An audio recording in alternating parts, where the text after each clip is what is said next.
Hello? Hi, may I speak to Matthew? Is this Matthew? Hey, Matthew, how are you, man? Sounds like I just woke you up. I'm sorry, but this is Jubal from Brooke and Jubal in the Morning. It's a radio show. Yeah? Yeah. Are you, did I wake you up? Yeah. Hang on a second. Hang on. Yeah. Yeah, just hang Matthew? on a second. Okay. Yeah, what's We're up? on hold. Yeah, you all right? Everything good? Yeah, I was Can just talk to you getting a swig of Red Bull. I was sitting by my bed, yeah. Oh, all right. Oh, gross, Perfect. man. Glad to see you're waking up. Oh. Okay. What is this?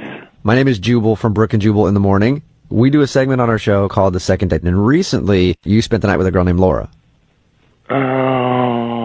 Oh, yeah, okay, all right. Uh-huh. Yeah, what about it? So Laura is kind of wondering why you're not calling her back after you guys hooked up, because she would like to see you again. She told us about how you guys met, and then she told us how she woke up in the morning, and I guess the alarm was going off on your phone, and you like hid her hand away from your phone and went back to sleep. I don't know if you know that or not. Wow, she told you that?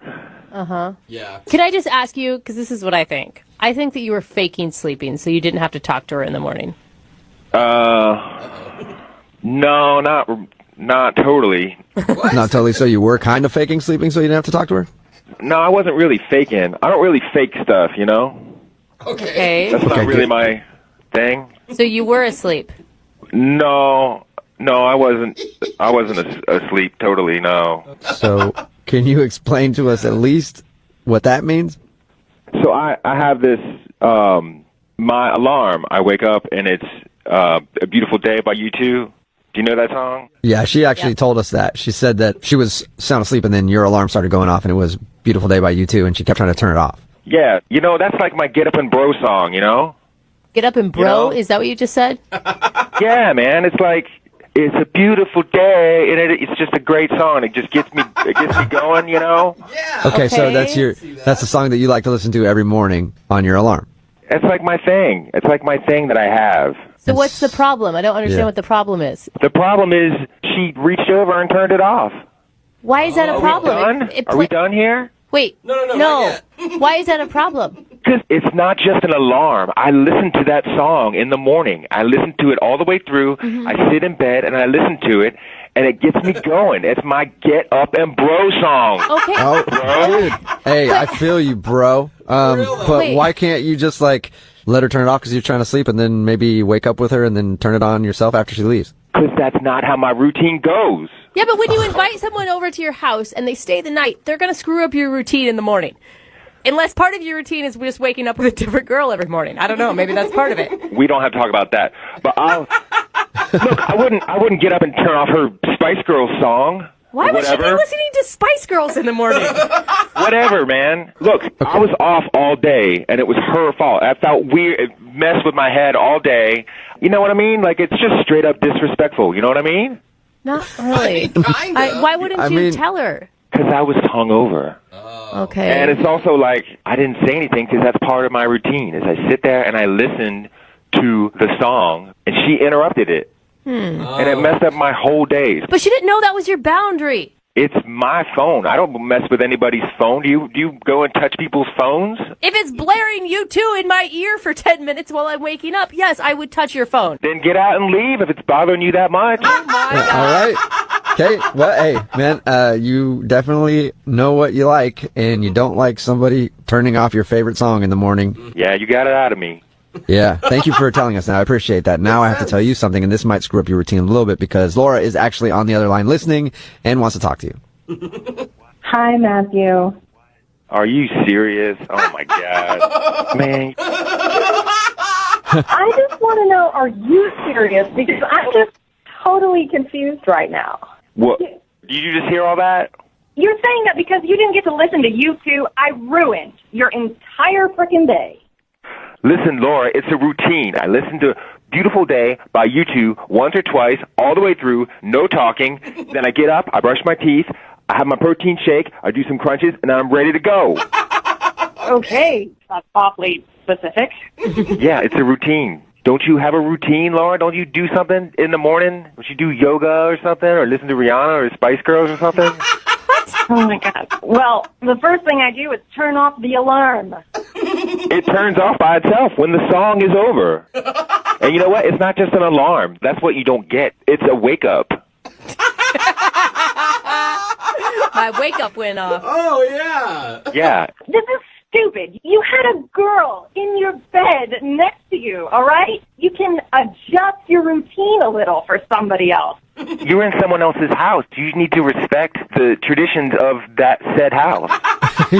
What if she doesn't know your traditions yet, Matthew? You didn't tell me anything. How am I supposed to know that that's your routine, okay? I had 0 heads up on this one. It just seems like, Matthew, you're not a very flexible person. Not on that. I'm not. not on my get up and bro song. I mean, Laura, isn't that kind of a turnoff? I'm sorry. I've never met somebody, let alone a guy, who's been this particular about a morning routine. Hey, you know what? Hey, I tried to be flexible. I tried to listen to it again later, and it's like it's gone. It's ruined. It's not the same, is it? Yeah, you can't listen to your get up and bro song in the afternoon. What's your name? Jubal. Jubal. You know what I'm talking about, man. Yeah, it makes perfect sense to me, man. Like, that's a morning song when you're ready to get up and bro. If you listen to the afternoon, it just, the whole day just feels weird, right? I'm gonna let this guy talk for me. Yeah. Matthew, I feel you. Did you or did you not have a connection with Laura before the whole YouTube blunder? Yeah, of course. Okay. And you want to waste all of that. Like, why wouldn't you just be open to giving someone another shot now that they know what your issues are? I mean, if I had known that, I would have let you listen to the whole goddamn YouTube album. Nah, it's not a great album. I just like that song. Oh, okay, cool. Well, I'm glad we got that all figured out. Hey, Matthew, I do have to ask you this, though. Would you like to bro out with Laura on another date? We'll pay for it. Matthew, I'm sorry if I ruined your day. I just think this entire thing was a misunderstanding. Well, let me just say I'm sorry, too. I'm sorry you don't have respect for people's personal things. Oh, man, you are Oh, my God. So that's a no, Matthew? What do you guys think? Yeah, no. we got it, Matthew. It's a no. That is strange to me. That's brutal. Yeah, wow. How is it strange? Everybody's got their things. It's about respect, y'all. Hey, Laura, I'm sorry you did not get a second date. Well, maybe I'm okay with that Yes. after hearing all this. I think you dodged a bullet. I mean, that's kind of a weird situation. I agree. I did dodge a bullet. Well, at least somebody dodged a bullet. Thanks a lot, guys. Hello? Hi, is this Paige? Yes. Who's this? Hey, Paige, this is Jubal from Brooke and Jubal in the morning. Get out. Hey, Paige. I don't want to get out right now. I want to talk to you more. I don't think she meant literally. What are you doing? Standing in Good question. front of a microphone talking to you on the phone right now? What are you doing? I'm surprised that you guys are calling me. What's up? Not much. Paige, you sound so cool. I want to hang out with you already. You're just chill. I am cool. Yeah. Thank you. We'd have fun. You sound cool, and the dude that went on a date with you and wants to call you for a second date thought you were cool too. Oh, that's why you're calling me. Mm-hmm. Okay. Do you know who would want to do a second date update with you? Not really, no. I think this one would be confusing because I wouldn't even consider your first hangout an actual date. Okay. His name is Ryan. You remember meeting a dude named Ryan at a party? Oh. He said that he met you at this party and he's been texting you to hang out, but you have not gotten back to him. That's true. Why is that true? Is there a particular reason that you don't like Ryan? Don't like is a harsh way of saying it. I just didn't feel the need to talk to him again. He has, I mean, we've kind of worked out a theory on why you're not calling him back. Why, do you think? Because he led you to a room where there was a bunch of people doing stuff with each other. Oh, my God. He told you that? Yeah. How many people was it in there? Oh, Just curious. It was, more than a few. Oh, cool. All right. Oh my God! So- What did you think when you opened that door and saw that? I was surprised. I would Yeah, assume it's so. usually surprising when you open a door and something like that's going on. Pleasant surprise or a bad surprise? That's the question, I guess. I was pleasant surprised. Pleasant. Oh, what? Huh? You were into it? Hold on. Yeah, I thought it was kind of bold of him to do something like that. kind of taking me to this room seemed like, oh my God, this guy is kind of on another level, kind of cool. I liked it. And so that was game. You were down to hang out in that room. Well, I was until first he kind of pulled me a little bit, and I kind of held, I stood kind of strong, trying to let him know it was cool. But then he kind of pulled me a little harder, and he shut the door, and I thought, what's that about? Oh, my. Oh, so you were actually disappointed that you guys left the room. Yeah, it was kind of exciting, Whoa. Okay, and why didn't you tell him that? Well, I kind of wanted to see his reaction, too, but then he just seemed to turn into a big prude. Oh. Turned into a big This is not the direction we thought this was going to go. No, Ryan actually thought that maybe you thought he took you to that room on purpose and it turned you off. But apparently it did the opposite. Why would it turn me off? Well, because you gave him... I mean, it's a shock. It's a lot when you literally have only said hi to someone, basically. Yeah. And then you gave him a handshake at the end. Yeah, because after he shut the door and then we started having these long, drawn-out, boring conversations, I was like, he did it on accident, I guess, and he just seemed like he was going to be a bore. Man, Ryan got totally mixed signals from you. My mind is I don't blown. think that it was... I think Ryan doesn't get it. No. Exactly. Yeah. Yeah, and he's definitely not going to get it, it sounds like. But, Paige, Ryan is on the phone and wants to talk to you right now, unless he got scared and left. Ryan, you there? Paige, I had no idea that you were into that kind of thing. That was totally on accident that I took you into that room. Did you hear what we just said? Yeah, I heard everything. Oh, my God. You guys are crazy. So wait, Ryan, what are you feeling? I don't know what I'm feeling right now. I'm so confused. Like sad that you missed an opportunity? Intimidated? I'm kind of confused, but I'm also like turned on a little bit, and I'm also I don't quite understand. Like, okay, I assure you, I'm not a prude, but I didn't want to like. No, Ryan, you wanted to get out of that room pretty fast. Yes, because I was worried about what you were going to think. Well, you could have just asked me what I thought. Oh. Well, you got so quiet and a little awkward afterwards, so I wasn't sure. I wasn't sure how you felt. I was quiet because I was hoping that you were going to invite me, but you never did. Wow, Paige. I love Paige. Paige, I was hoping to, like win you over kind of thing, but I didn't really exactly want to win you over with a bunch of other people in the same room. Like what I mean is I don't want a bunch of other people winning you over at the exact same time. I'm trying to win you over. What is going on? I don't know, but I think Ryan, are you looking for the same thing Paige is looking for at this point? Oh my gosh. Absolutely. Really? You are? I don't think you even know what Paige is looking for. I don't either, but I want to go down that road. Okay, you're ready to try it out. Well, then in that case, Paige, would you like to go out on a second date with Ryan and maybe many others? I don't know, but we will pay for you two to go out at least. It was spontaneous, right? That moment was so brand new and spontaneous, and he didn't seem down at the time. Ryan, you just didn't pick up the signals, and I just, I don't think it would be right to go on a second date and not feel like you can be spontaneous. Are you serious? We can't go back and relive that moment, so... Yes, we can. I'm all about living in the moment, Paige. All right. I know a bunch of parties where all of that's going on constantly. Oh my gosh. You do? Yes, my friends are freakadelic. They like to... I don't know if I believe him. Yeah, but now, I don't know. Now I'm going to go, and you're going to be expecting me to want to do something like that. And then what if I want to do something different? What are you going to do, Ryan? Spontaneous. She brings up a good point. Paige, if you're asking me to watch, I can watch. I've done it before. I'm a pro. I'm a pro. What do you think? Watcher? Paige, is any of this attractive to you? I just think, our time is over, Ryan, and, you missed it. Oh my God. Boat has sailed. Damn it!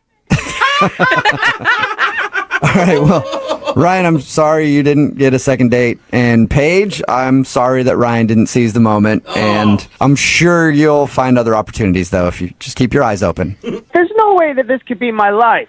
You know what, Ryan? Why don't you text me when you're at one of those parties, and if I see you around, I see you around. How about that? Done. All right. Texting Well, you now. Hello, hi, may I speak to Madeline, please? this is she. Hey, Madeline, how are you? This is Jubal from Brooke and Jubal in the morning. I think I made my payment this month already. Are you sure? Because I'm checking my records and I don't see a payment made. No, I mailed it like 2 days ago. No. I'm not a bill collector or anything else. This is Jubal from Brooke and Jubal in the morning. It's a radio show. Oh. You have some weird bills, Madeline. I'm sorry. I get lots of weird phone calls. But if you'd like to submit a payment to me, I would be more than willing to give you my information. You can send a check. No, I give away too much money as it is. So what's up? I'm calling you today because we do a segment on our show called The Second Date. That's where if you go out on a date with somebody and then end up not calling them back after, they can email us to get you on the phone and find out what happened. And Michael actually sent us an email wondering if we could get you on the phone and ask why you're not calling him back. Michael? Yeah, that's a pretty heavy sigh there, Madeline. Yeah, I'm a little frustrated with Michael at the moment. Oh. Really? Can you tell us why? Well, it was just one of the most frustrating dates ever.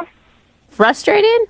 Yes, frustrating. I don't know how else to describe it. Frustrating. He said you guys laughed, you had fun, you connected. Yeah, I really didn't have the opportunity to connect with him because I was like panicking the whole time. You were panicking? Yes. Why? Why were you panicking?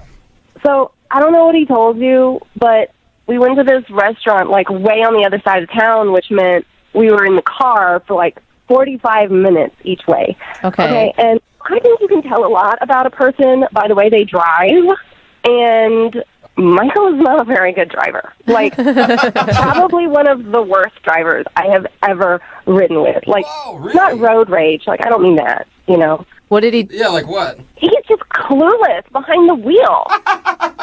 So wait, so he was an aggressive driver? No, not aggressive. Like, the exact opposite. Not aggressive enough. Like jerking on the brakes really hard. Like, I'm like flopping back and forth in the seat when he's braking. Like when we're trying to merge, he slows down instead of speeding up. I swear we almost like hit 3 cars. Yeah, I can understand why you wouldn't want to go out with him again. The people that do that are so obnoxious. You were actually having road rage while in the car with the driver. Basically, I was trying to keep myself under control, but like, my foot's like pressed on the floorboard, like I'm the one driving, like, oh my God. So wait, you liked him outside of that. It's just you can't date somebody who drives like that. I mean, I liked him when I first kind of met him. We were all kind of hanging out with some friends, but I didn't really get a chance to talk to him. And so on our date, I was so preoccupied, like anxious about getting back in the car with him for another 45 minutes after the meal was over. I couldn't think about anything else, And then, like, I don't know, the restaurant guy sat down at the table and was talking. So, I mean, I have no idea if I like him or not anymore. I'm just, like, so terrified of him driving. I mean, it makes sense. If you're going to date somebody, you're going to be in the car with them a lot. No, I mean, it doesn't I guess make you could drive all the time. I don't think it makes sense. It doesn't, like, you really think it reflects who he is as a person. I don't know. If he's that, like, clueless and unaware, what does that mean about the other areas of his life that are not as important as, Judgmental. Good question, Madeline. And we should just ask him because he's actually on the other line listening to this conversation and wants to talk to you. Michael, are you still there? Yeah, still here. See? Oh, my God. I mean, I'm genuinely sorry that you were scared, but I don't get how. I mean, I was going slow. I was, checking all my blind spots. I was cautious. Yeah, that was the problem, Michael. We're going 30 miles an hour on the highway. Whoa! Well, what you're not thinking about is I'm also trying to impress you at the same time. Like, my mind is on the road, on my phone, and trying to get to know you. It's a lot of multitasking. Michael, I don't know what to tell you, okay? I mean, you're how old? You're supposed to be able to handle these things, like have a basic conversation and, drive safely. I was driving safely. I was going slow because I didn't want to freak you out. I'm shocked. The irony. Have you ever been told that you're a bad driver before, Michael? No, but, I mean, usually I'm driving by myself because, I mean, having a lot of people, it gets pretty distracting. Barely. It sounds like you get distracted easily. I mean, yeah, I guess so, but like we were driving on new streets and there was a lot going on that night. But I was nervous about the restaurant too. Like, I think you're holding a lot of things against me that were just a one-time situational thing. Michael, listen. Don't you remember we got to the restaurant and I'm like, okay, GPS says we're here. I'm like pointing it out. And you're like, no. And I'm like, yes, it's right there. There's a parking spot. And you're like, no, I think we should make the block. I'll be honest with you, Michael. I just really never wanted to hit somebody that much in my life as I wanted to hit you right then. Okay. I just wanted to get out of the car, you know? Like, if I had known you were getting violent in your head, then yeah. I just can't believe the only thing Michael did wrong was drive. Yeah, but look, I was in the car with him, not you. And when you're in the car for an hour and a half round trip with somebody who is that bad of a driver, you might consider taking your own life too, okay? Oh my God! For food okay. at that restaurant. I feel you on that one, Madeline. Okay, that's pretty overly dramatic, in my opinion. You're not going to take your own life because you're sitting in a passenger seat of the car with me, okay? Okay, right, all right. But I'm just trying to make a point. It was terrifying. I mean, I'm still shaken up about it. Still. All right, then how about we go on another date and you drive? oh, That is a good solution. hey, let's see Yeah, how you're Madeline, driving. would you like to go out with Michael again for a second date? We will pay for it. Not your gas money, though, but we will pay for it, the date. I mean, you said yourself that you were so distracted by his driving that you weren't even able to get to know who he was. That's true. But I'm just thinking about, like, if it were to work out, you know, someday down the line, he's going to be driving, and I just feel like, I don't know, that would just be, I don't know if I can handle it. Are you serious? So you won't go out with him again in case you ever have to drive with him. Madeline, you guys could become the public transit couple. You could just do Uber everywhere you go. You could just drive literally everywhere you go. That's what I do in my relationship. Look, his driving just makes me a terrible person, apparently, and I don't want to be that person, so I just don't want to risk it. Okay. All right. Well, Wow, okay, that's not good. sorry, man. You know what would make you feel better? Maybe go out for a long, slow drive somewhere. Very slow. And just make sure you're not in my neighborhood, okay? Oh, come on. Hello? Hi, I was looking for Rusty. Yeah, this is him. Hey, Rusty. How are you, man? Fine. Who's this? This is Jubal from Brooke and Jubal in the morning. Oh, okay. Who's that? That is me, and I host a radio show called Brooke and Jubal in the morning. And we're calling people who were recently in a convenience store robbery to ask them some questions. It's actually true. Oh, You were just in a convenience store robbery, right? I mean, yeah. How do you know that? Oh, I know that because we talked to a girl named Sarah who was at the same convenience store robbery, and she mentioned your name. Really? Yeah, yeah. Actually, Sarah wanted us to call you because she told us all about the robbery and how you guys met when you were giving your police statement and how you went to the bar and then went back to your place and had a really fun night. Okay, this is weird. Why did she tell you all that information? A Well, lot of information. she's wondering why you haven't called her since then. I figured you guys just had one crazy, dangerous night and that you wanted nothing else from her. No, I mean, it's more than that, but I don't want to talk about it. Do you like her? Did you like her? Yeah, she was awesome. It was a wonderful time. So wait, I mean, when you guys were hanging out, you didn't think that would be the last time you saw her? No, I don't think it's going to be the last time that we hang out. Okay, but you're not calling her. I don't know you very well, Rusty, but I can tell you this. Usually if you want to see somebody, you have to kind of like contact them. Yeah. I know, and I will. It's just, I got some stuff I got to take care of first. And then I'm going to call her. Can you tell us what you have to take care of?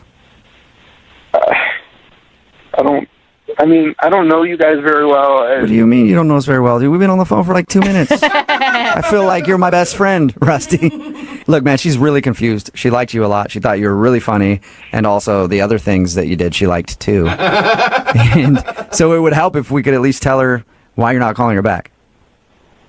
I don't want her to know why I'm not calling her back. Are you in a relationship? Really? I mean, I could see, like, you get caught up in the moment, adrenaline's going. Look, if I tell you guys what's going on, do you promise not to tell her? Sure. It's just important. I'm going to talk to her. I'm going to go through with this, but I don't want her to know why yet. Okay. It's your responsibility to tell her then. Yeah, I'm in a relationship, and What? I'm going to break up with her, this girl that I'm dating. I'm going to break it. Things weren't good in the first place, and with everything that happened at the robbery, the adrenaline started going. It was one of the crazy experiences I've ever had, and everything kind of got overwhelming, and stuff with Sarah kicked off, and it was great, and I really like her. Whoa. And I want to do the right thing and not see her until the relationship I'm in is over. So, Whoa. You have a girlfriend? Did you think in the hours that we spent together that maybe you could have shared that with me? Oh. Hey, Rusty, that's Sarah. She was on the phone listening. Sorry. Are you kidding me? No. Sorry. I told you I wouldn't tell her, Rusty. Yeah, but you didn't tell me she was listening. I'm bad with details. I'm sorry. Are you kidding me, Rusty? We spent how many hours at that bar? Did you even bother to tell me? I had no idea that you were on the phone. Does that matter? Yeah, because if you weren't listening, then you wouldn't have known about the mistake I made of sleeping with you while I was in a relationship. I was a mistake? Are you kidding me right now? Oh. You weren't the mistake. The mistake I made was sleeping with you. That sounds even worse. What the hell? Oh. No, that's not what I mean. Really, Rusty? What do you mean? What I mean was that whole day, everything that happened that day was wonderful and awesome, and I got overwhelmed, and I made a poor choice. So what happens? You get involved with me and somebody else brings out a gun, you going to sleep with somebody else? Is that how that works? I don't think that getting in the middle of a crime scene is going to be something I make a habit of doing. I got to tell you, Rusty, I am so disappointed right now. Why didn't you just tell me that night, or you could have called the next day and explained yourself, instead of me having to go through all this? Well, you didn't call me either, and I was going to take care of the situation myself and then get back to you the appropriate way and then tell you everything that happened. When I left that morning, I gave you my number. I said, give me a call. How much more explicit could I have been? Well, I wanted to take care of this situation I dug myself into, and I wanted to do it the right way. Right. So the situation's taken care of now. yeah, is it? Are you still with your girlfriend, Rusty, or I haven't told her yet, but I plan to do it in 2 days.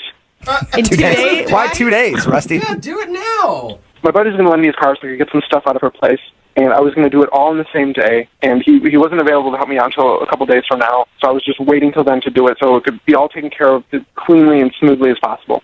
So let me get this straight. You want me to wait like 2 days and 3 hours and 45 seconds till you break up with your girlfriend, and then you're going to start a new relationship with me. That sounds so promising. I mean, yeah.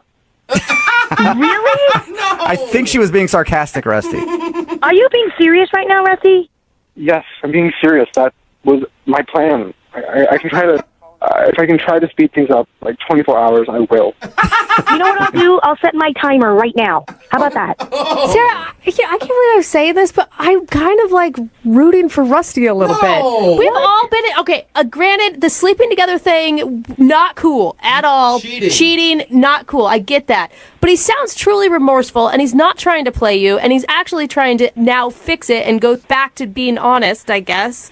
Yeah. You should listen to her. I mean, I'm trying to be honest right now and do the right thing in the situation because I made a mistake. And I'm trying to fix it. And he just needs 2 days or maybe 24 hours if you need the process sped up. Sarah, I mean, we already know Rusty's answer. Sarah, do you want to go out with Rusty again? You called in for the second date, but we will pay for another date for you guys in maybe a day or two. I guess I need to wait the 24 hours first. I think so, yeah. It's like a waiting period, layaway almost. All joking aside, are you serious? Will you go out with him again if he breaks up with his girlfriend? You know, I'll give him 24 hours to get his taken care of. But if not, I'm out. I'm sorry, I can't. Okay, Rusty. Reasonable. You're on the clock, Rusty. You got 24 hours. Okay.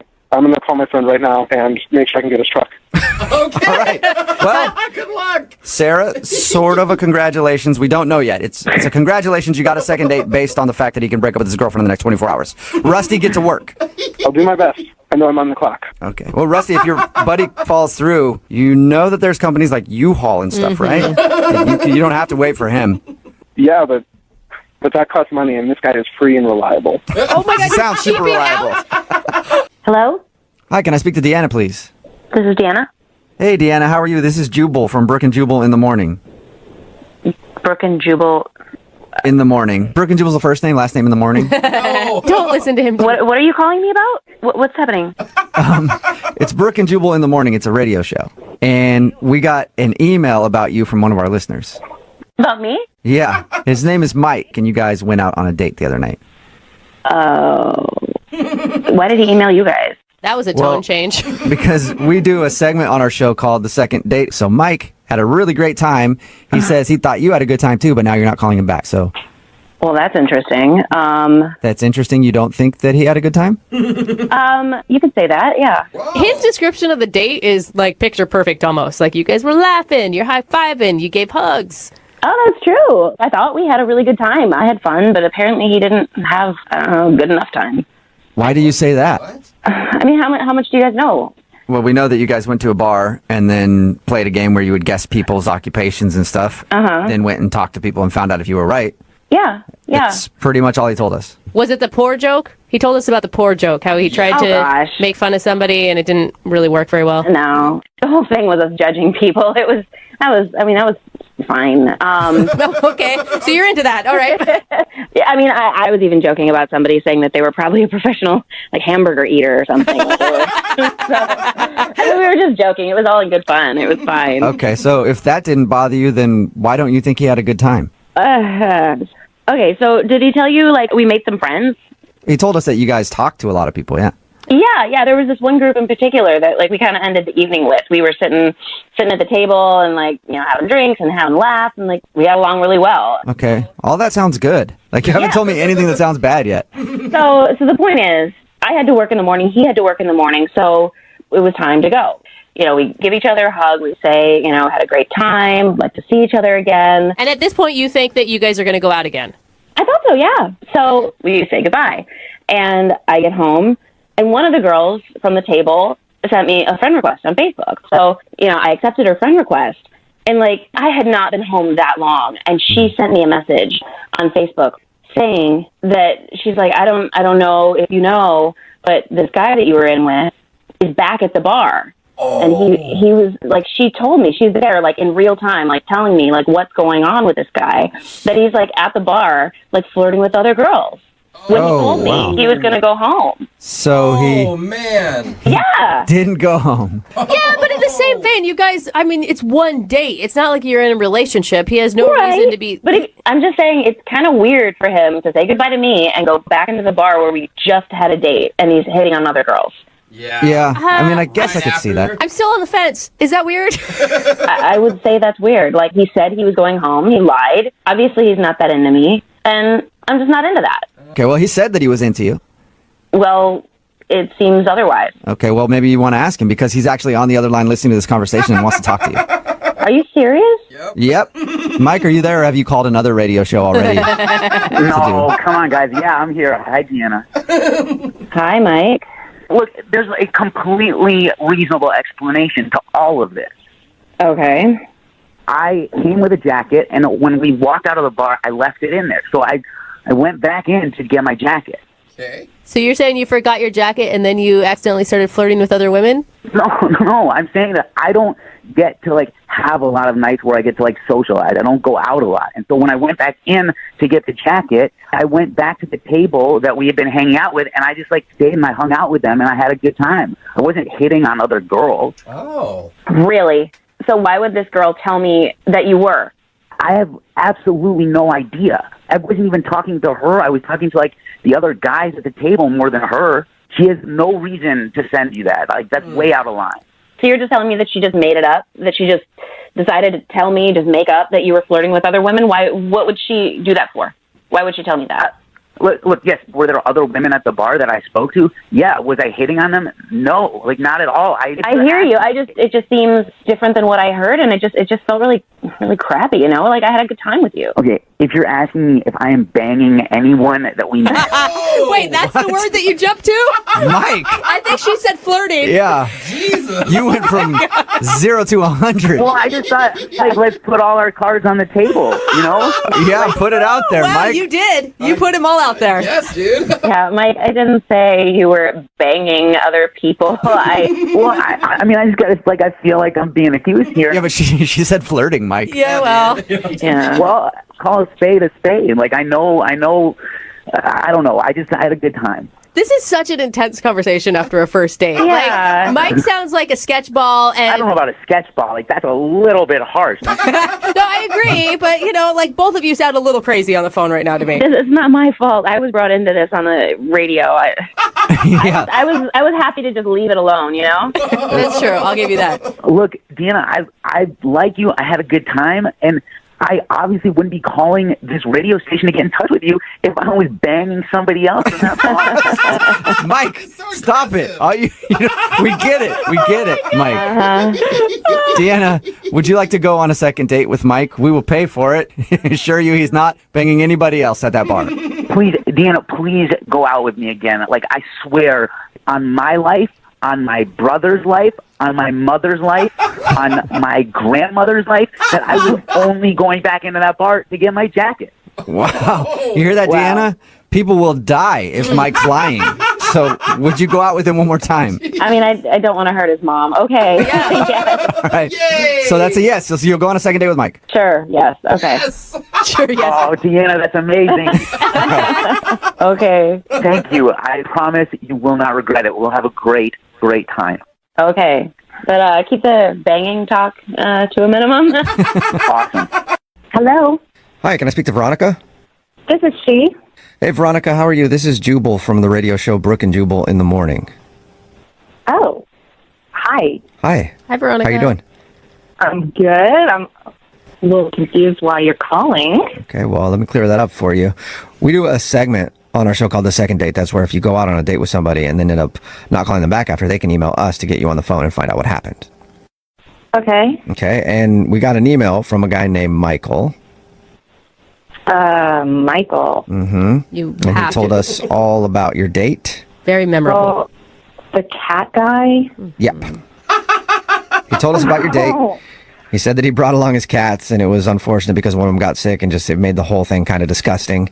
And he also said that you're not getting back to him, and he would love to see you again. So we're on the phone asking you if it was the cats that ruined your date. I mean, the cat thing was strange. I don't know what to tell you guys. I don't know how much you know. I'll tell you what he told us. He said that it was like a blind date, and he heard that you liked cats, so he thought he would bring along 4 of his cats. And then on the way there, one of them got sick, and you guys went to dinner, and then came out to the car, and the car stunk really badly, so you decided to just leave in an Uber. Oh, you know more than I thought you might. Yeah, I mean, normally people probably wouldn't own up to taking their cats along on a first date, but he did, so... Very honest. Yeah, he told us pretty much everything. Honestly, we told him, like, we thought it, I thought it was shocking that you even made it to dinner. You know, I thought it was a sweet gesture. Yeah. I mean, it's a first date. It was a blind date, so it's not like I'm going to show up to this random guy's apartment. And, you know, he obviously wanted to share a part of who he was. And he's part cat. So what was your first thought when you got into the car and there was 4 cats in there? Well, I mean, I can't say I wasn't a little bit surprised. I mean, it's not every day you get into a cat car. Yeah. I mean, I got to be honest, they were pretty well behaved at first. I mean, the puking thing, that was definitely uncomfortable. Yeah. You know, I mean, I don't really know what to say. I don't want to sound mean. He's just a different kind of guy. Right. He's half man, half cat. Yeah. Of course he's going to be a little different. Yeah, you have no idea. Okay. It didn't really stop with him just bringing his cats alone. Oh, no. For starters, he was super excited to play his ringtone for me, which was the theme song to Disney's Aristocat. It is a catchy tune, though. That's cute. Everybody wants to be a cat. That's the one. Oh, okay, so he has that as his ringtone. Makes sense. Fitting. Makes sense. Yeah. Talking about him, for sure. It was just a little awkward sitting in the restaurant with him playing the song and singing along at volume. It was embarrassing, to say the least. I feel like that's got to be the least shocking thing, though. I mean, if a guy shows up with 4 random cats in his car, you're going to expect him to be really into cats. Yeah. Well, yes, he's into cats. He's super into his cats in particular. But things got worse over dinner. He started, trying to groom himself like a cat. Shut up. No. Was he joking? How? As a joke? I don't know if it was a joke, but he would lick the back of his hand and, rub it on his brow and his temple, over and over. That had to be a joke. He must have been joking around No with one you. does that. I don't know. I mean, while I was speaking, he'd just be doing this and staring intently in my eyes. And, a hair would fall out of place on his forehead, and he'd swipe it back with the back of his hand. That is weird. That is, Yeah. that's I not, feel like it was. It sounds like something somebody would do as a joke. But also, we talked to him, and I don't think he would do that as a joke. But I need to find out. Hey, Veronica, guess what? Michael's actually on the other line listening and wants to talk to you. What? Yeah, but also I want to talk to him because I have to find out if that was for real or not. Michael, are you Oh, there? my gosh. Yeah, I'm right here. Oh, my God. Michael. Did you hear everything she said? Yeah, I heard all of it, yeah. You want to address any of it? Well, for starters, everybody likes that ringtone. After hearing her words, it sounds like, everybody wants to be a meanie. I don't know. It just doesn't sound particularly nice. No, Michael, it's not that I didn't like it. I'm not trying to be mean. I just found it a little strange. Well, what song do you want me to play on my ringtone? I can change. I can change my ringtone. Sweet man.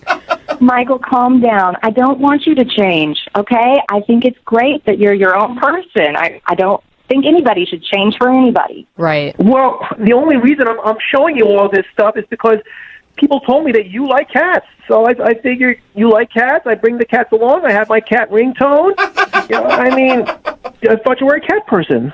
I do like cats. I just got to be 100% honest, Michael. When I picture myself going out with someone, I just don't picture that person having 4 cats. Well, you're happy to know that I don't have 4 cats. I have 6 cats. I only brought 4 of them with me because the other 2 don't like traveling in the car. Yeah, I don't think that's what you wanted to hear. Yeah, That is beyond liking. That's obsession. You are obsessed with cats, Michael. Well, I knew a lady that had 20 cats. I've got 6, so I don't feel as though I'm that obsessed at all. I feel as though I'm kind of pet friendly. Okay, well, what about cleaning yourself like a cat? Yeah, Michael, that part was kind of odd. Yeah. You're the only one in the restaurant licking your hands and stroking your hair in your head. So gross. I'm sorry. Honestly, I didn't even know that I did that. I'm around my cats so much, I just kind of pick up their habits after a while. Oh my God. Okay, so you don't realize that you're doing it. Did I do it a lot? How many times did I do it? I know I did it. I lost count, Michael. It was just a steady stream of just hand licking and rubbing. Oh. Well, it was getting awfully hot in that restaurant, so I had to cool myself down somehow. Yeah, Cat's gotta cool down. Exactly. Cats get hot too. Oh, man. Michael, I just wasn't comfortable with it, and I got to be honest, I think most women would probably think the grooming thing was too much. Yeah. Well, I'm sorry if you didn't like it. My cats mean a lot to me, and they're a part of me, and I'm a part of them, and I thought you liked cats, and I apologize. Well, Veronica, would you like to go out with Michael again on a second date? We will pay for it. You still haven't met Blinky and Perfect. You haven't met them yet. You might change your mind. They always are at the house. Yeah, maybe if you meet the other cats, it might be better. I really appreciate it, but I'm just going to have to say no on this one. I just don't think I'm the best match for you. You're a dog person, aren't you? Oh, my gosh. That was Maybe said that's like an it. insult. That was an insult, wasn't it, Michael? He's mad. I'm sorry I lashed out like that. I didn't mean to, insult you. And whenever people come at me, my claws come out. Okay, there it goes again. He's not declawed. Michael, The life of a cat. I think you need to maybe, there might be some kind of cat dating website out there for you, man, where you can find yes. someone who's just Yeah. as into cats as you are. No, I went on those websites. Those people are weird. All right, well, good luck to you then, man. Hello? Hi, may I speak to Aaron, please? This is she. I'm doing a survey on this dude named Mike that I know, and anybody who's been out on a date with him. Have you been out on a date with a guy named Mike recently? Sorry, wait, I'm confused. Are you being serious? Kind of joking. Sort of. Really. We do a segment on our show called The Second Date. That's where if you go out on a date with somebody and then don't call them back after, that person can email us to get you on the phone to try to figure out what happened. So Mike emailed us about your date. Oh, okay. I get it now. Do you mind talking to us for a minute about your date with Mike? Sure, that's fine. Okay. So he told us how you met, like some 7-legged bar crawl thing, and then he says that you went out on a double date with him and his roommate, but now you're not getting back to him. He said he really liked you and he can't figure out why. Is there a reason? I don't know. I feel like the whole situation with him, it's just, I really don't think it's going to work out between us, so. What situation? I mean, he didn't mention that he was in any sort of situation. I mean, just kind of what happened that night. It just got kind of weird, but. The only thing that he told us that was weird was his roommate started making out with her date and wouldn't stop, and he thought that was awkward. Oh, he didn't tell you about the situation with him and his roommate? No. Mm-mm. Well, okay, so basically at one point I was talking to his roommate alone, and she was telling me that occasionally when she and Mike get bored, they'll hook up. Oh. Maybe once or twice a month or something like that. Wait a minute. What? They're sleeping together? Just casually? Yeah. Yep. Mm-hmm. So, Yeah. I kind of tried to play it cool, at the time, but I'm Right. really, not cool with that at all. It's not what I'm looking for. Wait, Yeah. you don't want to date a guy who hooks up with his roommate from time to time?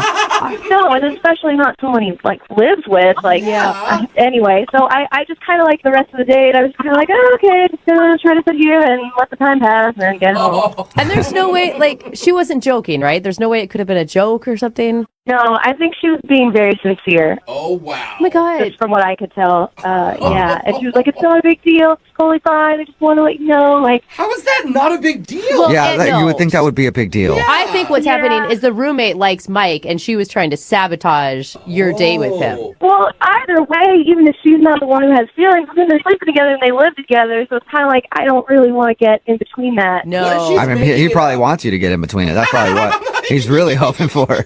She might be, but What if she's making it up, though? She's not making it up. You don't make up something like that. I don't know. You're roommates, dude. That is, who is going to date Mike when he's sleeping with his roommate? No one. yeah. Anyway, I'm kind of surprised you didn't mention that, but Yeah. Well, that answers our question. Definitely does. Pretty cut and dry there. yeah. So after that, I didn't really want to go out with him again or see him again. Yeah. Well, the good news is you don't have to see him again, but I do want to see if you'll talk to him again because he's on the other line listening and wants to talk to you. What? Are you serious?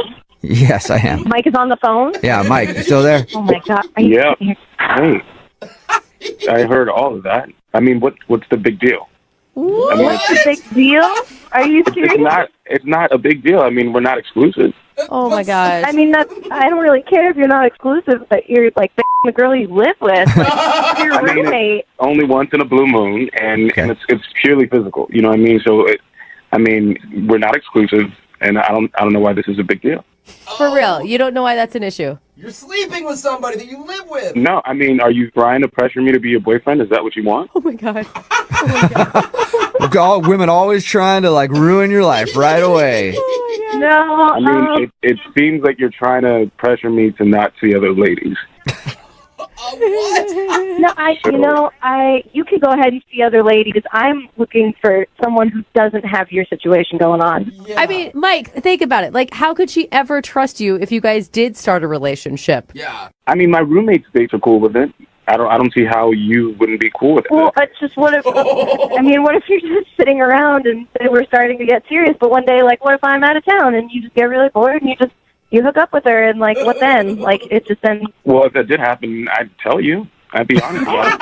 Yeah, if we were dating and I slept with my roommate, I'd at least let you know. That's very nice. That is nice of you, Mike. I appreciate the honesty, but that's still just not really what I'm going for. Right. Think about it this way, Mike. If I asked you to come over to my apartment and then I told you, oh, hey, I'm having sex with my male roommate over here, would you be, super cool with that? What would you think of that? I mean, I just want you to call me and after you've showered. Dang, Wow. Oh, man.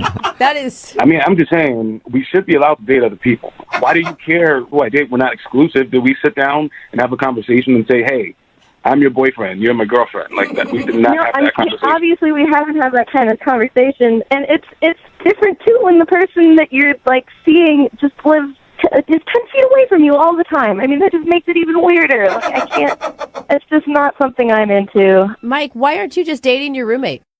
No, I'm not into her like that. I mean, that's just weird. Oh, yeah, it's weird That's weird. to date someone that you're sleeping with casually who happens to live with you too. It's odd. I'm with you there on that one, Mike. I mean, honestly, have none of you guys hooked up with any of your friends because you've been bored? Yeah, but it wasn't multiple times a month, and you didn't live with them. I mean, I highly recommend it because it's pretty fun and it's pretty convenient. Very convenient, too. So hear that, Aaron? It's convenient. Yeah. Oh, yeah, I'm sure it is. Wow. Well, I mean, keep it on, Mike, but I don't think I'm going to have any part of that. Well, hold on, Aaron. Before you get to that, let me just ask you, would you like to go on a second date with Mike? We will pay for it. No, I'm sorry, no. Oh, shocking. Oh, man. Aaron, how about this? How about you come over one night with my roommate? We can all like have dinner and talk us over. Uh-huh. Sounds like something Yeah, else. it sounds like you got something else planned, Mike. Yeah. Have some drinks. I think, Mike, you guys just have different boundaries, right? Yeah. I think so. Yours are a little bit more open than hers. A lot more open. I mean, she's definitely open to come over whenever she wants. Oh, okay, Aaron. Open invite. Well, I'm sorry, you turned down the date, but you got an open invite over to Mike's place whenever you want it. That's kind of nice, right? Thank you. All right, well, appreciate you telling us why you didn't call him back. And Mike, maybe be more upfront about that with other dates that you go on, and you might find a girl that's right for you. Or don't say it at all. Or just, again, start dating the roommate. Ew, I would never date her. She's like my sister. Oh, All right, it's getting worse. Getting even worse for you, Mike. Take care.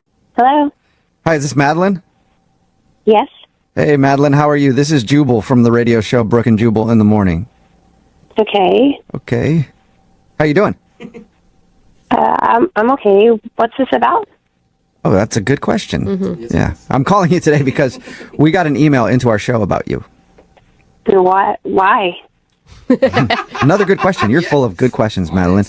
Because we do a segment on our show, it's called The Second Date. That's where if you go out on a date with somebody and then end up not calling them back after, they can email us to get you on the phone and ask what happened. And we got an email about you from a dude named Nathan. What? Nathan? Yes. Do you remember going out with a guy named Nathan? Oh. Yeah. Okay. Well, Nathan emailed us because he said he had a really fun time with you, and he thinks that your excuse to leave late on a Friday night that the maintenance guy needed to be let into your building was just a really horrible excuse to get out of the date. And we all agree with him, by the way. Yeah. That sounds like the biggest excuse ever. I don't remember what excuse I used. I already blocked him. I don't understand why you're calling me. I don't. You've even blocked him? What? Yeah.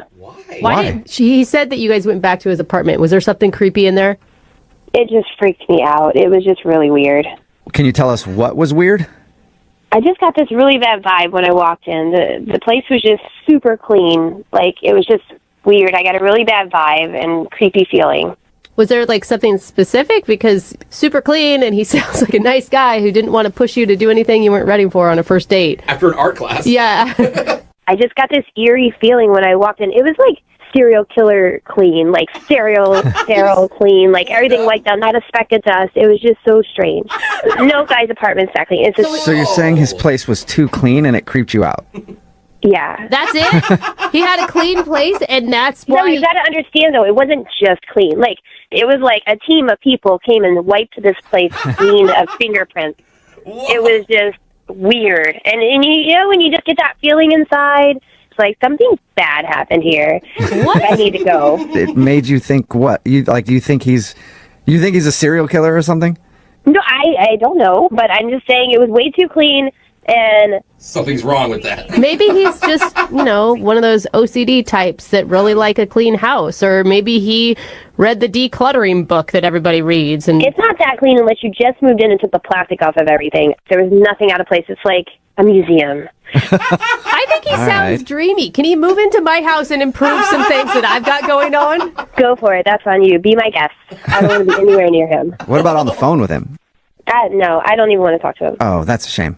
Because he's actually on the other line listening right now and wants to talk to you. You're kidding. No, I'm not. Unless he hung up. Nathan, are you still there? I'm here. Oh my god. Oh my god. Hi, Madeline. Hi, Nathan. I guess you heard all that. Yeah. You know, I don't see a problem with my apartment being so clean. It might not be a problem. It's unusual, and I'm just not used to that, and so, yeah. Madeline, you're being really nonchalant when you were basically just accusing the guy of scrubbing his house because there was maybe dead bodies earlier in the evening. She didn't know he was on the phone. Wait, but that's what it sounded like. Like you're getting rid of all fingerprints. Nathan, have you killed anyone in your apartment? I have not. I'm sorry, I just got a weird vibe when I came in, and, Madeline, why would you want to be dirty? Why would you want that? What? I don't. I'm just saying your place is, like, so clean. It's just freaky. I mean, I have had people comment on how clean it is, but I don't like dirty things. Dirty things really upset me. Whoa. Okay, so Okay, now that did sound a I'm little starting crazy. to get Okay. a little bit on Madeline's Yeah. side now, Nathan. That was kind of creepy. See? I'm not crazy. I don't think he meant it like that, you guys. Did you mean it in the way that it sounded? Because it sounded super creepy the way you said that, Yeah, Nathan. he said upsets you instead of a noise. No, I didn't mean to be creepy. You guys, give this guy, Madeline, I feel like you're missing out on possibly a really good guy because you're making a lot of implications on just a clean house. I can clean my own house. Seriously. Why? I mean, would you rather have a dirty boy? Because I've known dirty boys, and I refuse to be a dirty boy. What? Why is he like... Are you just messing with us now, Nathan? Nathan, are you like doing this on purpose? Doing what? Nothing. Nothing. Yeah, never mind. I mean, I've told you, if dirt is bad, it's the enemy. And if I see dirt, I will get rid of it. I like a clean apartment. Get rid of it? See, guys, what happens if I come in and my shoes are a little dirty or something like that? Like, if we did... There will be no dirty shoes in my apartment. Whoa. Okay. Because I would ask you to take them off. I just don't like dirty things. Okay. But Nathan, what happens if we're eating and I drop something or spill something or make a mess? Then what? Then we'll clean it up right away.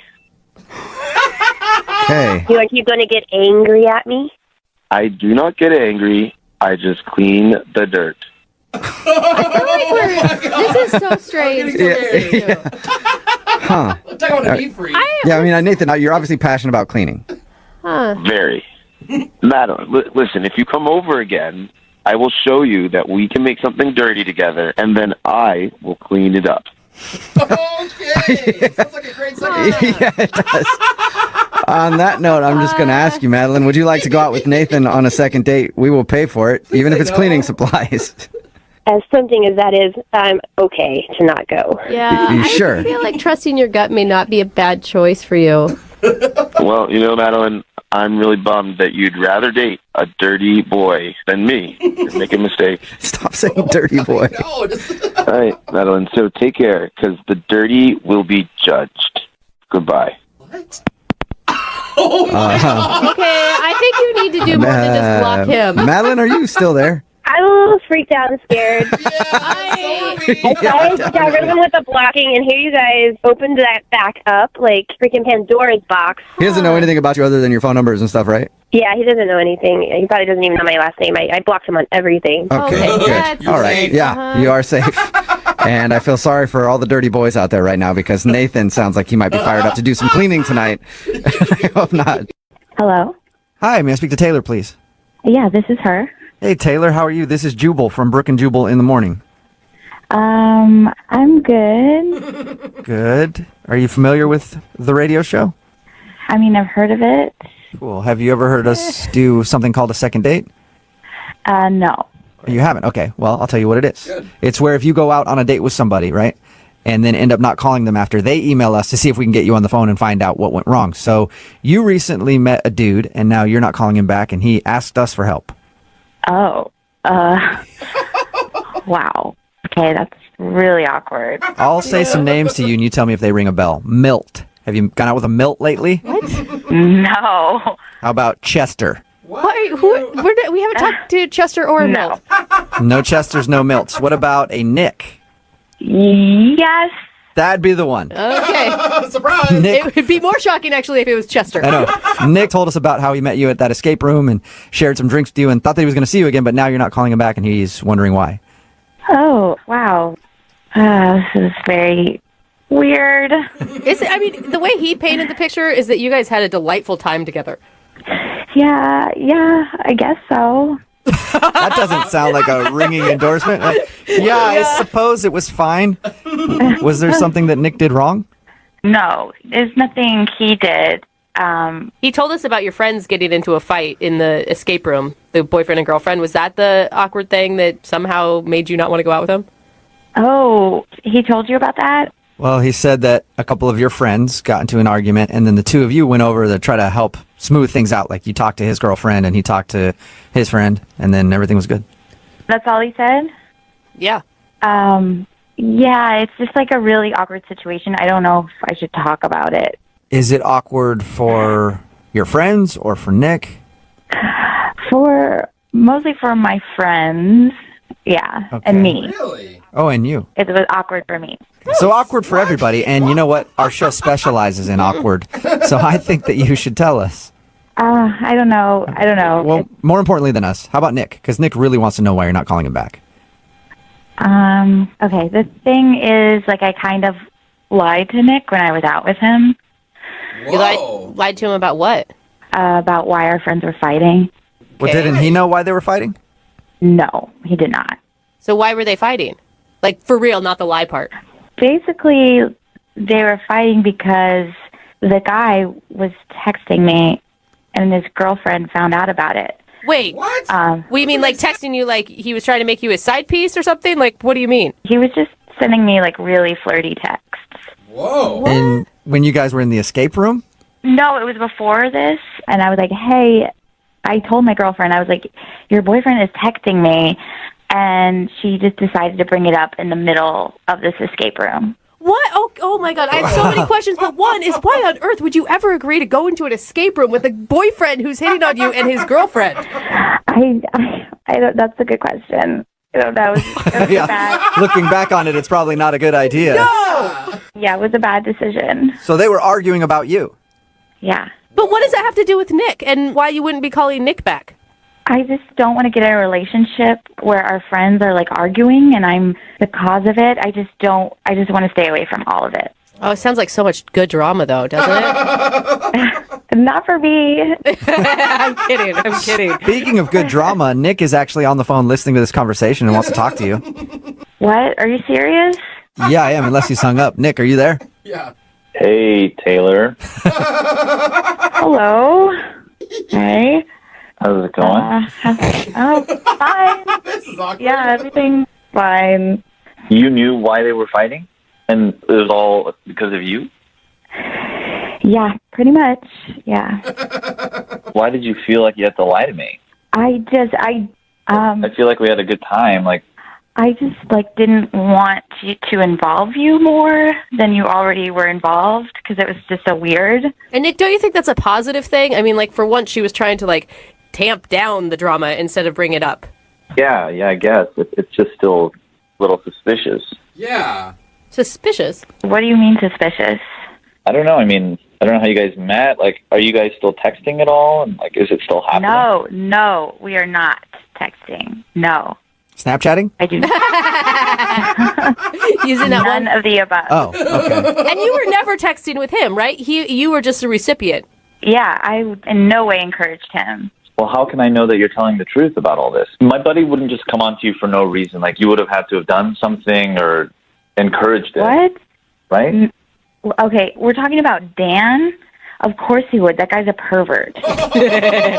Dan is not a perv. I've known him for like 15 years. Like, you know, we've been through a lot together. He can be a little wild, but he's definitely not a pervert in any way, and he's like really faithful. Think about it. The girlfriend was yelling at the boyfriend. If the girlfriend thought that Taylor was involved, she would also be yelling at Taylor. Exactly. Thank you. That's not part of a girl code. No, No. It just seems the way it is. Whenever somebody cheats, they always blame the person who their significant other cheated on with. Totally. Like, their significant other had nothing to do with it. I agree there. She'd probably be yelling at Taylor more than her boyfriend. Dan the pervert or whatever his name is. He's not a pervert. If I showed you some of the things he's been texting me, you would say something different. Oh, really? Eggplant emoji. So let me get this straight. You're saying you've never flirted with him. You've never encouraged him to, like, keep texting you, and you guys have never, like, hooked up or done anything? Like, you're the innocent person in this whole thing? Yes, that is what I'm telling you. And Nick, it sounds like you're trying to like pin her down and attack her for causing the drama. It just is. Yeah, I've known Dan for so long. It just seems so weird that this would be happening. Yeah, I don't know. I don't know what to think about it. I am telling you the truth. Your friend is a creep. He's been texting me. His girlfriend got mad. I have nothing to do with it. I want to be completely out of it. I don't want to be involved. Is that why you were so anxious to get out of the escape room? Yes, I did not want to be around them. It was like a mistake that I went there. Not a total mistake, right? Oh, there we go. The tune is changing. All right, Nick's still in. Hey, Taylor, would you like to go on a second date with Nick? We will pay for it. I'm going to have to say no because the situation is just too weird right now, and we need to wait till everything blows over. I don't know what this has to do with you and I. Like, their problems are their problems, and I think you and I should focus on us and see, like, you know, what we could be. Because we did have a good time. You can't deny that. I mean, we had a good time. I just can't. It's just too weird right now. Taylor, I know there's all this drama going on between our friends, but I think there's something here, and that should be enough for us to go out again. Yeah. I think that means no. It's just too weird. I just think there could be something here. I mean, really, it sounds like everything just boils down to this other couple fighting. Don't you think that will blow over eventually, and then you guys could go out? I just still have to say no. No for now, right? Yes, no for now. Okay. So there's a chance at some point. So maybe one day. All right. Oh, yay, maybe one I've never been so happy at the end of a second date. Hello? Hi, may I speak to Craig, please? This is he. Craig, how are you, man? This is Jubal from Brooke and Jubal in the morning. I'm sorry, who'd you say this was? This is Jubal from Brooke and Jubal in the morning. It's a radio show. A radio show? Uh-huh. Did I win something? No, not yet. You might have. I'm calling you today because we do a segment on our show. It's called The Second Date. It's where if you go out on a date with somebody and then end up not calling them after, they can email us to get you on the phone to try to figure out what happened. And we got an email about you the other day. Really? Mm-hmm. You been out on any dates recently? No, not in a long time. Okay. You go on a date about 2 years ago? Almost 2 years ago. Maybe. Any dates and times of all of the dates you've been on in the last 3 years, just to make sure we're safe. Are you guys messing with me right now? No, I'm not. Well, that part he was kidding about, but we got an email from a girl named Nova. Do you remember Nova? Yeah. You went out with her probably about 2 years ago. Do you have a good memory of who she is? Yeah. Sounds like you don't at all. Sure. You remember her?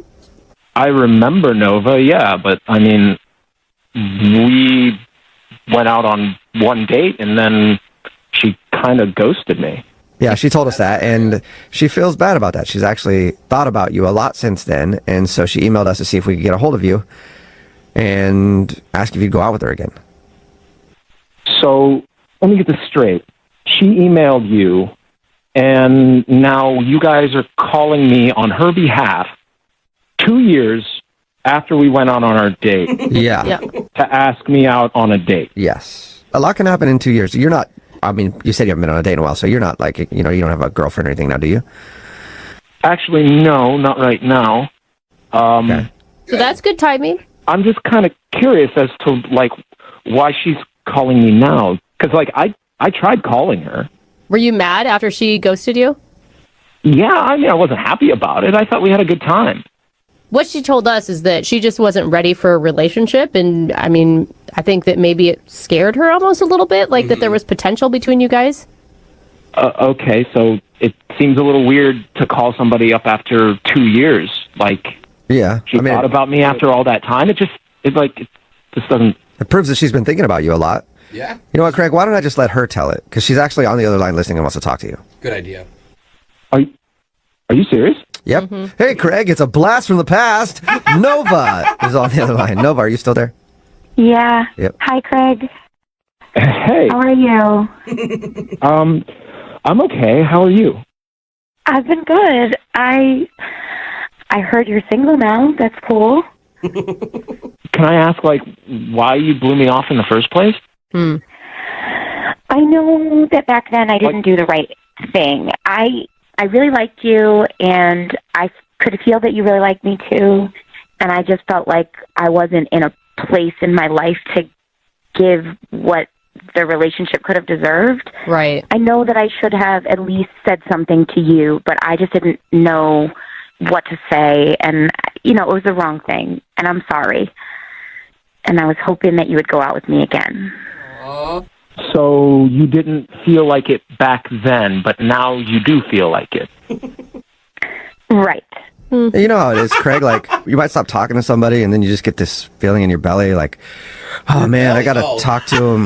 Like you just think about him, you get butterflies, you get funny feelings in your stomach, and then you think about it for a long time, and then you might reach out to him later. I think that's just what's going on here. She's been thinking about you for a while. Doesn't want you to get away. I think that we went on one date, and the fact that you're still on my mind could mean something. Well, I mean, if it was like a week later or like even a month later, but like 2 years and you don't even reach out, like I called you, I texted you, and you just like you could have at least been decent and you could have just told me that you were in a different place or something. You could have just told me that at the time. Right. I know. I did not do the right thing. And I know it's only been 2 years, but I have matured a lot and been through a lot. And I mean, I think about all of the guys that I've dated, and there have been a lot. And you were the nicest, sweetest guy that I came across, and I just felt like I had to take this chance and reach out. So you dated a lot of people.